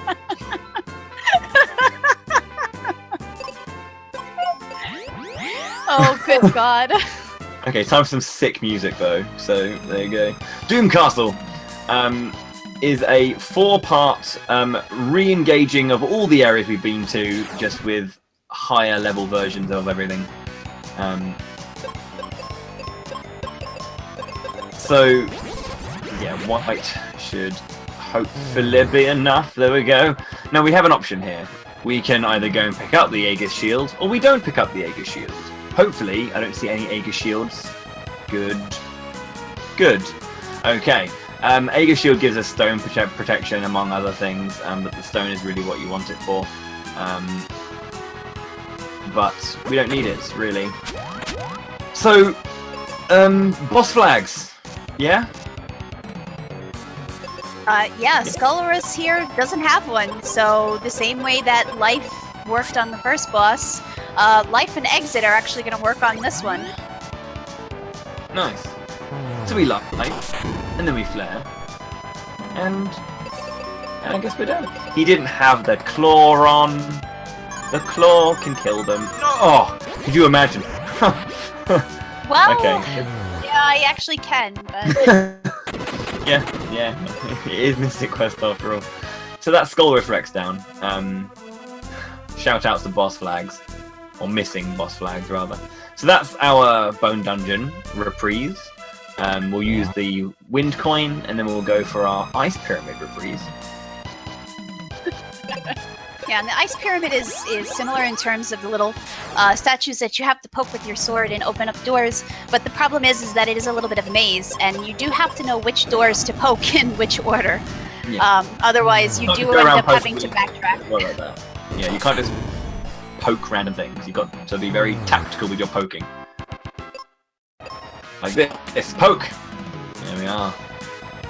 Yeah, so if, like, let's say you forget to go left here first, yeah, you're gonna do a lot of backtracking. So there is a very specific order to this dungeon, and a lot of the old mini-boss palette swaps appear in each one of these floors. So you have the Banquet there, and you'll see other ones as we go along. But because they are such a low level compared to our party right now, and we have the sword equipped with the extra speed, a lot of the fights, especially on this floor, are going to be strike bursts, which makes things much easier, much quicker, and much safer. Really, really helpful. It's very curious as to why exactly they didn't give another palette swap just to have, you know, higher level enemies, and instead give us a freebie. But give us a freebie. Freebie on the right side there. You say that as if Mystic Quest actually gives out freebies. Well, they do. They gave it. There's one right there. Freebie on the right hand side.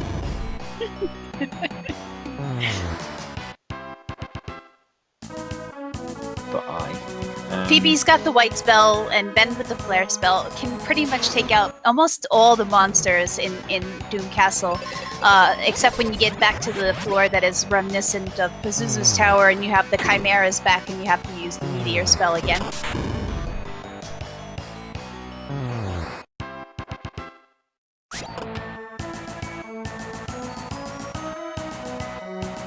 Yes, to the people in the chat, yeah, there is a lot of RNG and a lot of luck required, but you really do have to be able to think on your feet and alter your strategies for fighting the battles and the bosses as necessary. So if you don't have that, you also, excuse me, you also have to be able to press the buttons quickly enough when you're executing the menus. So yeah, menu speed. All you have to do is look at a newer runner or look at a mid-level runner. Well, look at all of them. Look at, like, you know, a newer runner or a mid-level runner.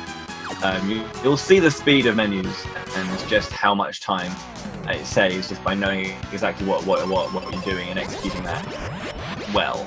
The menu in this game is actually very, very responsive, but also not.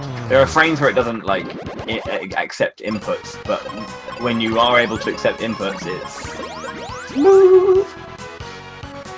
Yeah, there's no delay in the menuing itself once you're in the menu and it's moving. So, huzzah to more boss flags. Life can't be used because he's not an undead, but we can exit him. So we're going to set fire to the puppies on the left hand side, and then we will. Oh no, hello, that's not good. Oh dear. We won't exit the stone golem yet. No, sorry. I got ahead of myself. I'm so bad. So again, we'll try it again. We'll exit the stone golem and set fire to the puppy on the right hand side. Well, we won't, because we got confused. But this time we'll definitely set fire to the puppy. There we go! There we go. Yeah, but this is, unfortunately for us, the last boss that is missing the proper flag, so no more exiting, no more easy kill bosses here.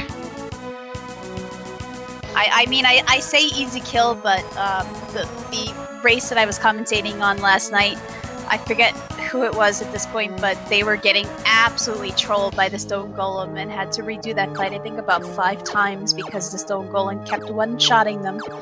Yeah, what a move we didn't see was the stone block. It's basically the stone version of ice block, hence why it's called stone block and not ice block, which hits for about 1,000, which one-shots Benjamin entirely, which is lovely. I'm sure you'll agree. Right, and those Cerberuses on the side have a Doom spell, they have Petrify, so they're fairly dangerous. Yeah, and this is why some people opt to go for the Aegir Shield, because the Aegir Shield gives us petrification resistance, and anytime there are dogs, Cerberuses, with their 3 heads of Doom. Fancy killing you off. Oh, Doom and Stone for Sylverfyre. Oh dear. Oh, Ladies and gentlemen. man. Ladies and gentlemen. Final Fantasy missed the best. Oh dear, that's a death for Boarum as well, I think. HP. Oh my god! Just hanging out by the skin of his teeth. He is hanging out of his jacksie. That is not good. Okay, we're good. We're all together. Ho ho ho! Sylverfyre almost got doomed a second time there. He got the flare off. without- Fine. Okay, we're good, we're good. The ability to exit the stone golem out makes it a lot easier than it would normally be, but good god, you know, they can still really get you. Yeah, that's like Doom Dance.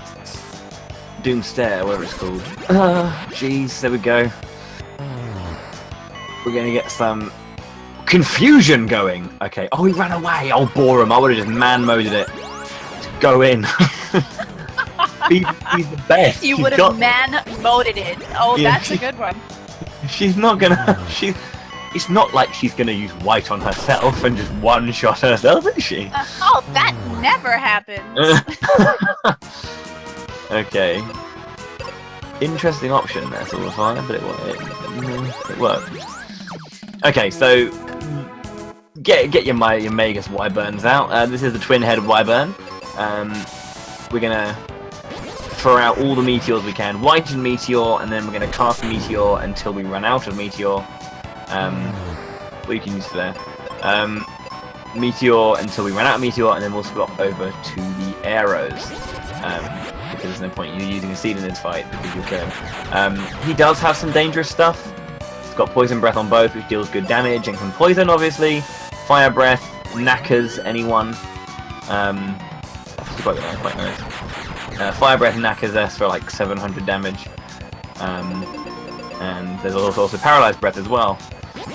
So Yeah, the fire is extremely potent from this stupid thing, and it will reduce Phoebe's HP by more than half. So if you don't take the time to heal Phoebe after she gets hit once by the fire, you might be in trouble. But once the first head does come off, the twin head does use the fire spell a lot less, which, you know, like, makes sense. If it doesn't have 2 heads, it can't breathe as much fire. yeah. Nice, wow. Just skipping the last phase entirely.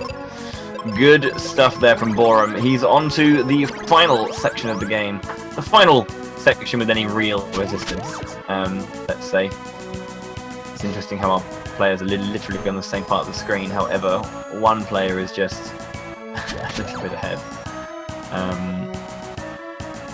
Yeah, so Sylverfyre we're on dying to the stone golem was unfortunate. It was a pretty nasty fight, actually. Okay, so another Pazuzu-esque tower. This is Zuzu's tower. Pah! Zuzu! He's great. He's really great. You'll love him. You'll love him. If you haven't met Zu yet, you'll love him. He's fantastic. He's one hell of a dancer. He is one hell of a dancer. He's like Michael Flatley. He's just brilliant. Lord of the dance. I love how you try to put such a positive spin on it, but it's such a horrible thing. Craig Rebel Horwood gave him a 7 when he went on Strictly Come Dancing. Sorry, Strictly Come Doom Dancing. Different show. Doom Dancing on Ice. A whole lot. God. What have I become? Yeah, Zoo's interesting. You'll see when we get there. There's a lot of cool stuff going on in this particular floor because there's loads of different enemies, loads of different formations, and a variety of different solutions. I like to think of like each fight like that. Each fight is a puzzle with a particular solution. So you can obviously like find the best way through that. So there's, as I say, loads of different potential spawns you can get, which will greatly change your strategies going into it. So it is a fun floor. It's a frustrating floor. Yeah, and the lower platform that Boarum is on right now, you actually can fall off of it. So it's not as twisty, windy, windy as it is in the ice pyramid, but there is still the risk here, and we will be using it after the zoo fight to go back down to the lava area, just because it's quicker to fall down to the lava area and exit than it is to go all the way back through the spiral. Mm-hmm.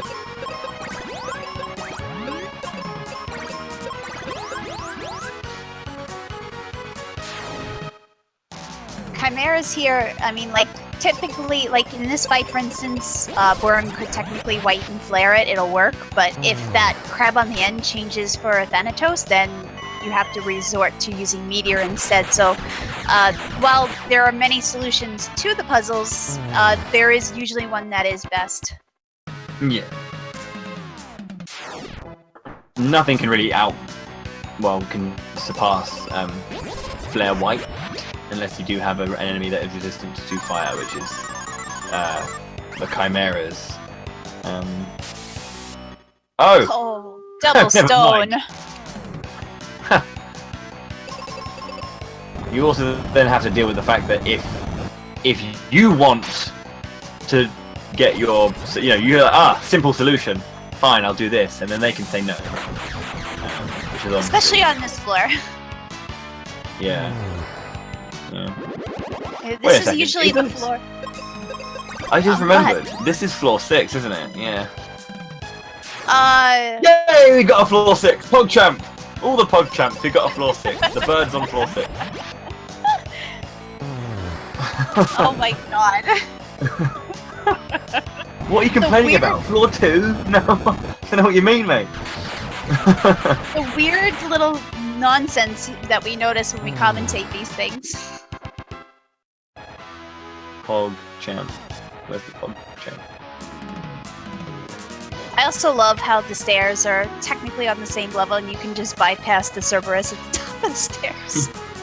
It's like, yeah, there's just this beastie Cerberus at the top, You shall not pass there. It's like, whoop! By the way, for those of you who are interested, I think the Cerberuses look like little cakes, little dog cakes. Not that you care, but I think they look like cakes, and I'm freaking hungry. How's it going, Puddin'? Well, in the lava dome, they're brown dogs. I forget what they're called, but they're brown, and so it look like little chocolate cakes. What are they called? I think they're called not Cerberuses. I'm pretty sure in like one game, Cerberus has been like accidentally labeled as cerebral. Mystic Quest enemies. There you go. Google is our friend. I'm pretty sure we've already had this conversation about what they're called, It's possible. Boarum is getting into the zoo fight, so he's going to want to probably Thunder the Thanatos and then use an arrow or an exit spell on the Chimera on the side. But the problem is the Thanatos also has the Doom Dance spell, Zoo has the Doom Dance spell, and the Chimera has the Petrify, so even getting out of the first round sometimes is very, very iffy. Right off the bat. And as we say, he's a great dancer, so he's got such a high agility that it lands quite a lot. And he is really fast as well, so he does actually outturn Phoebe for the most part. Doom Dance! Okay, never mind. At least the Doom Dances are hitting Ben, so Phoebe can revive Ben. Ben cannot revive Phoebe. Apologies if you can hear my chest, by the way, it's terrible. Yeah, you only really need to count to 10. He's only got 20,000 HP. So far, it's going quite nicely. Oh no, touch wood! Okay, good night, Ben. Sky attack! Oh, no, I'm sorry. Commentator curse. Way to go, Bowie. Bowie the cursor. Come on, don't curse the run. I'm sorry. I'm just so excited. Anyway, yeah, getting rid of the enemies, Thunder and Exit will work, and then just go ham sandwich on the Flare and Whites. It's dangerous though, because damage. Don't go for these. Go for heal. Psych shield. Oh baby. Yeah, that's It's a the attack glitch we move. want to see. Yeah. I think it was meant to do something because there's psych shield and psychic shield. Oh. Oh. My God, with these God. crits!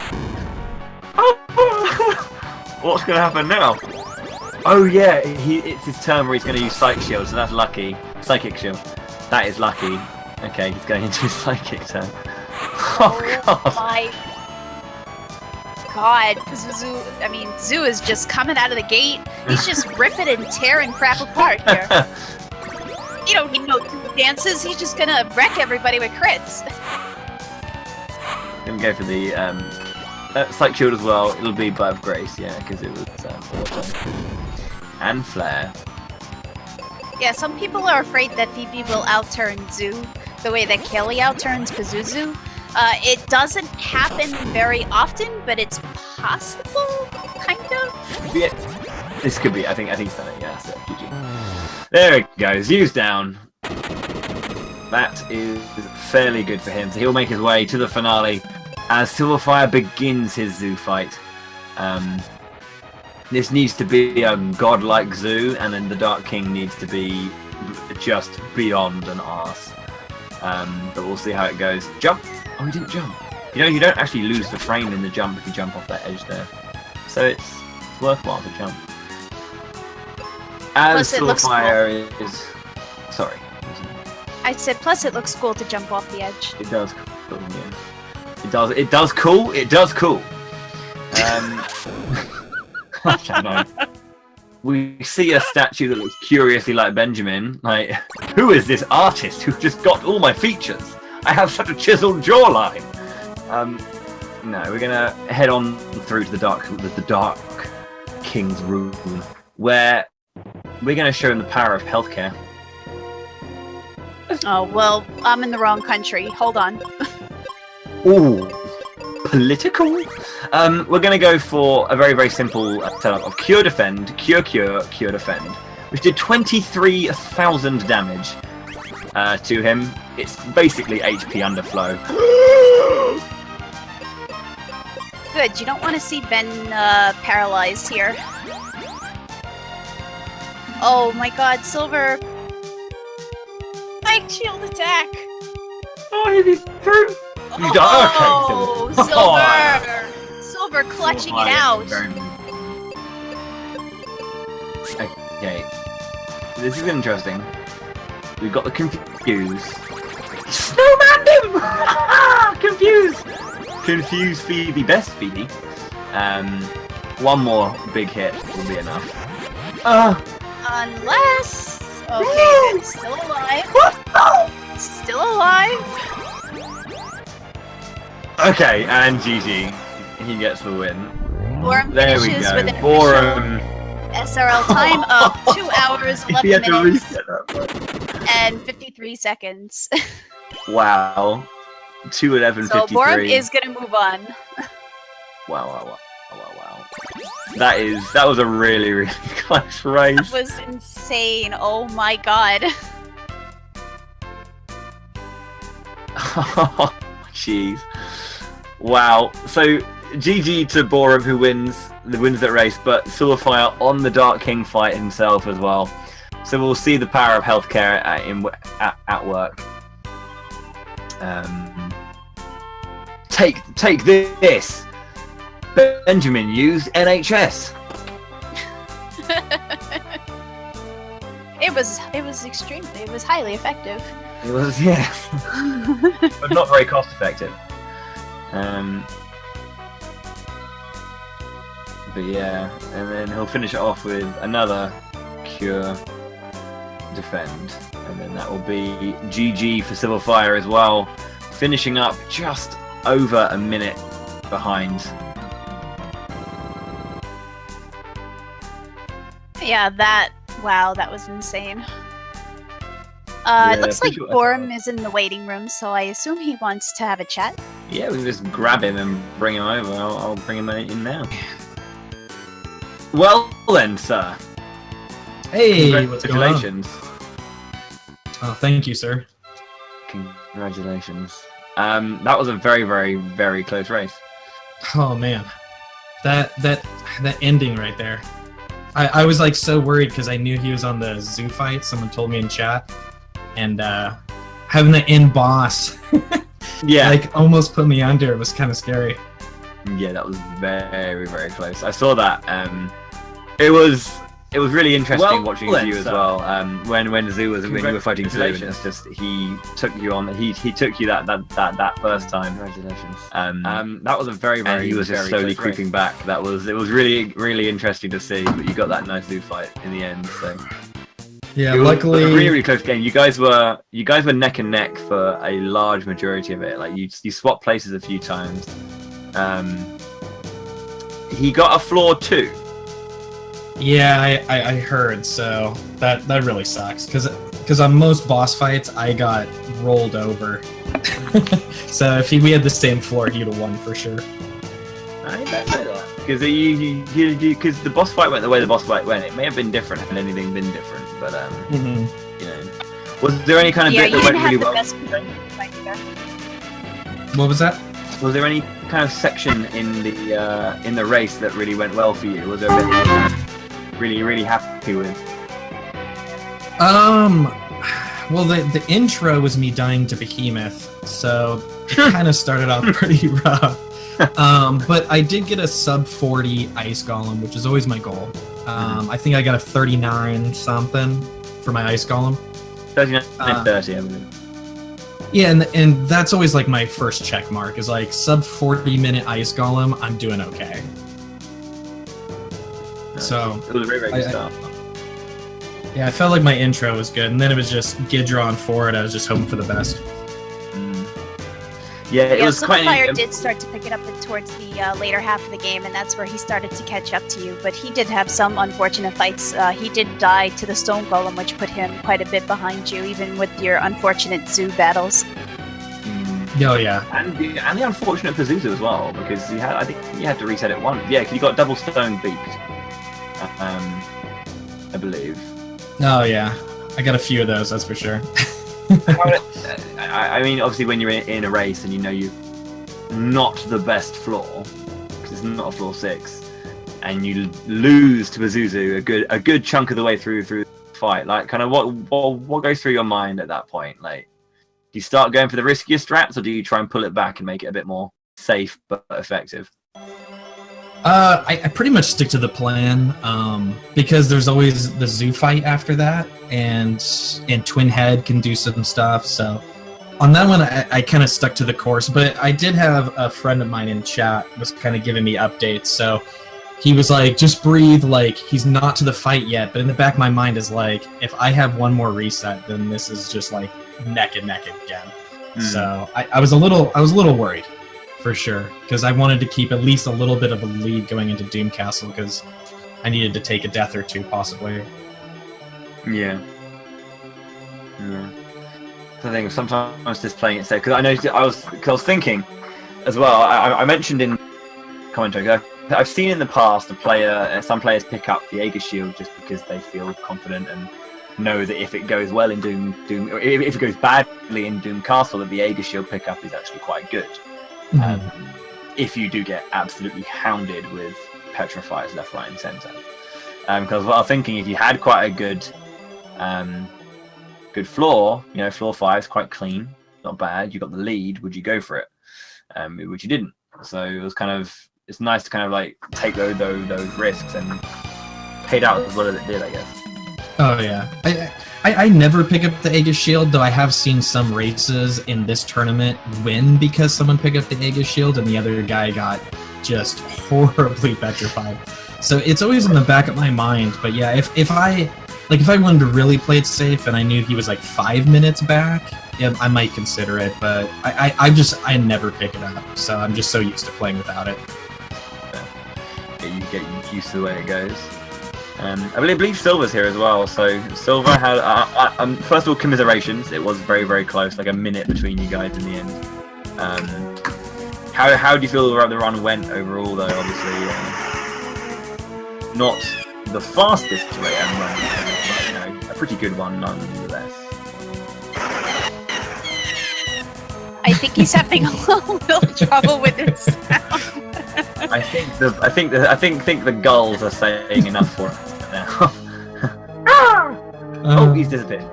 I'm sorry to laugh. That was just it was funny. No. It kind of was. It kind of was. The sound of the gulls just coming in. Oh yeah. It's like, how'd you do? That good.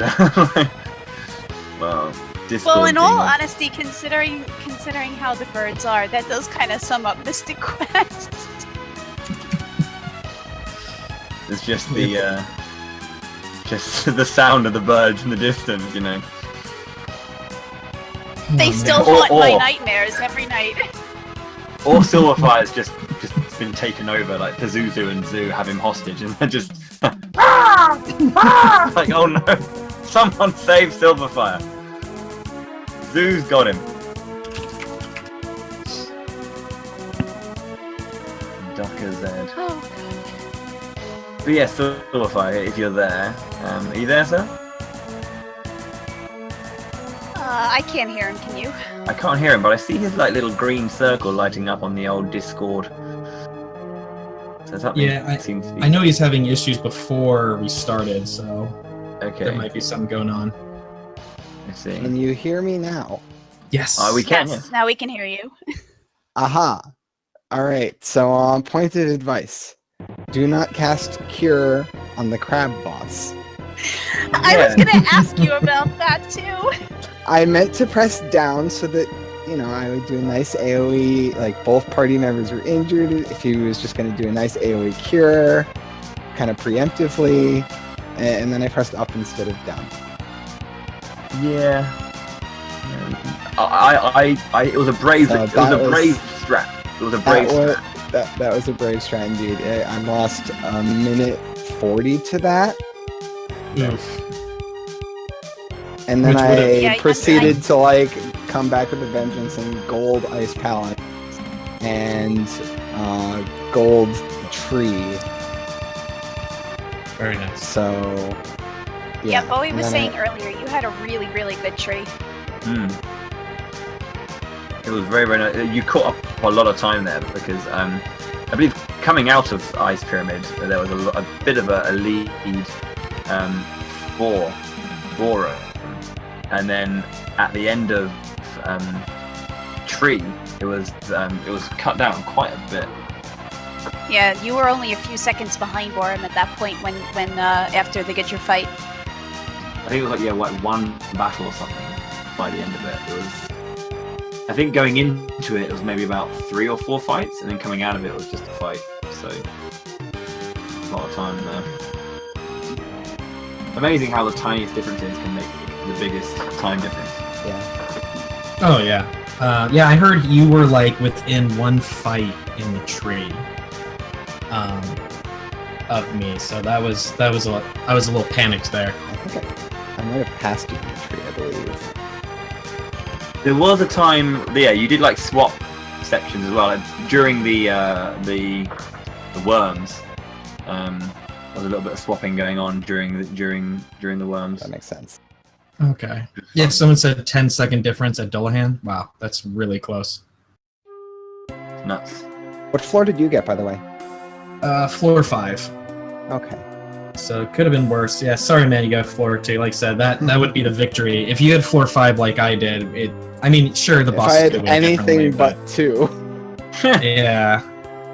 Yeah, because someone was counting down the floors on my channel, my buddy Giant Man, and he was just like, he didn't get 5, he didn't get 4, and I'm like, oh, if he gets 1, I'm way behind because I got a 5, and he's like, oh, he got 2, and I was just like, oh, that sucks. I mean, I'm relieved, of course, right? But that really sucks. Yeah, all of us Mystic Quest runners hate to see other people get floor 2. It's only the chat that seems to enjoy watching us suffer. I might have been able to PB off of a floor 1, looking at the rest of my splits. Yeah. Wow, that's a nice run. But yeah, you said you were 5 minutes ahead going into Pazuzu. Mm-hmm. Solid. And I got 2 golds in different segments of the Doom Castle as well.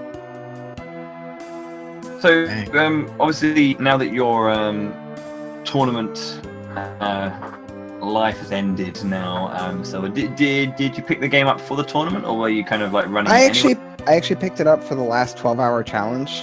Okay. And then just like kept running it because there was a tournament, and now I get to stop playing this game.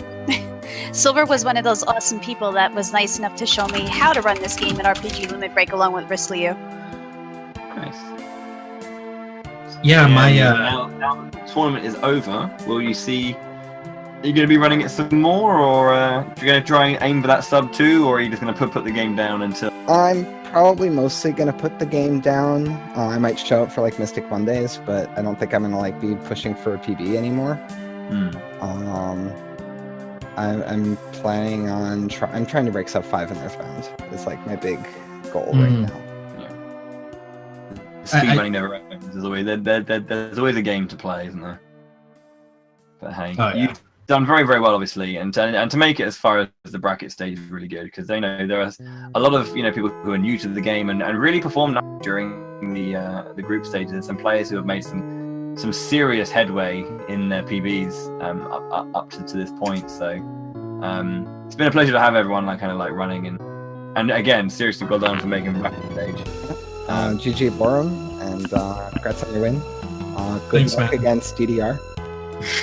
Yeah, that's probably going to be the end of my tournament life right there. But I did want to say the first time I ever ran in this game, my first playthrough, my first full playthrough race was with some DDR noob in Sylverfyre. We did a 3-way race, and it was just a pleasure to race you again, and some DDR noob. So that was the original 2 guys that kind of helped me construct my game.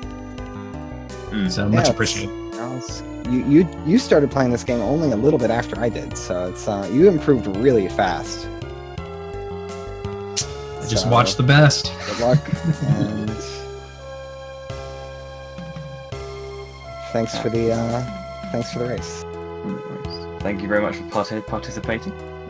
So quickly, Boarum as well, as potentially more than one race to go. We'll see how it goes. What is your kind of what's next? What are you going to be working on as you prepare for your race with DDR? Any kind of area that you focus, that you want to kind of clean up, or anything in particular that you feel is your weak point? I mean, there's like a few things still in the menuing. There's like a few weird transitions between like when you look at the cure spell and the white spell, they're just one slot from each other, right, up and down. But there's a few where you have to go like down 2, right 3, and stuff like that I'm still kind of slow in, because I just in the moment you kind of forget exactly where it is. So I could probably speed up a lot of spell transitions like that. Like another one's like arrow and life are above and below each other, so that's easy to switch between the 2 in the menu. But other than that, I mean, the game itself, like the routing's not really that bad. It's just getting the good RNG and just really getting your menuing and strategy down. And I feel pretty comfortable with that. But I'm going to need some help. I'm going to need like a floor 6 going into some DDR noob, because I mean that guy can get low 2s on a floor 2, which is really, really tense. Yeah, his menuing is rather ridiculously fast. Yeah. And switching between items, I could still get better. That little brief period when you're exiting a fight and switching between items is like getting the double click at the right time versus like the single click, or maybe clicking too many times, because there's a few times I went past like the item I needed, trying to hit that like perfect weapon change on the exit menus. But just little things. Well, do not be discouraged or kind of worried about who you're facing. If just go into the race like it's any other. You're only racing against the game, really, aren't you? Yeah, exactly.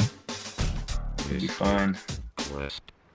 One thing I always say when someone's doing competitive stuff, they're always like, "Oh, I'm playing so and so." How about who you're playing? Just do what you can do. You got this. It's good advice. I like it. Bowie has lots of good advice. Don't get beaten by a name, you know. Better, you know, if you start worrying about who you're playing against, you know, from those things. Anyone's beatable on the right day. Yeah, hopefully it's that day. Anything else you want to say for tonight? If not, I think we're pretty much done here. I don't think anything else is scheduled after this. Yeah.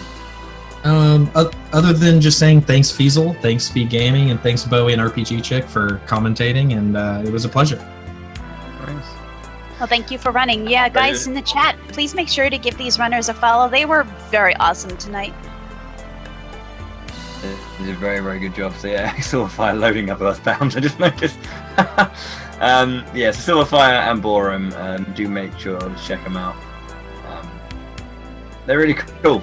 Good people, and again, obviously, thanks to Feasel and Speed Gaming for being able to host us still after all this kind of time. Thank you very much for that. RPG Chick, it's been a pleasure as always to work with you. Mr. Hero? Anytime. Hopefully, I'll see you again soon. And yeah, thanks very much for watching, and we'll see you next time. Have a good night, everybody.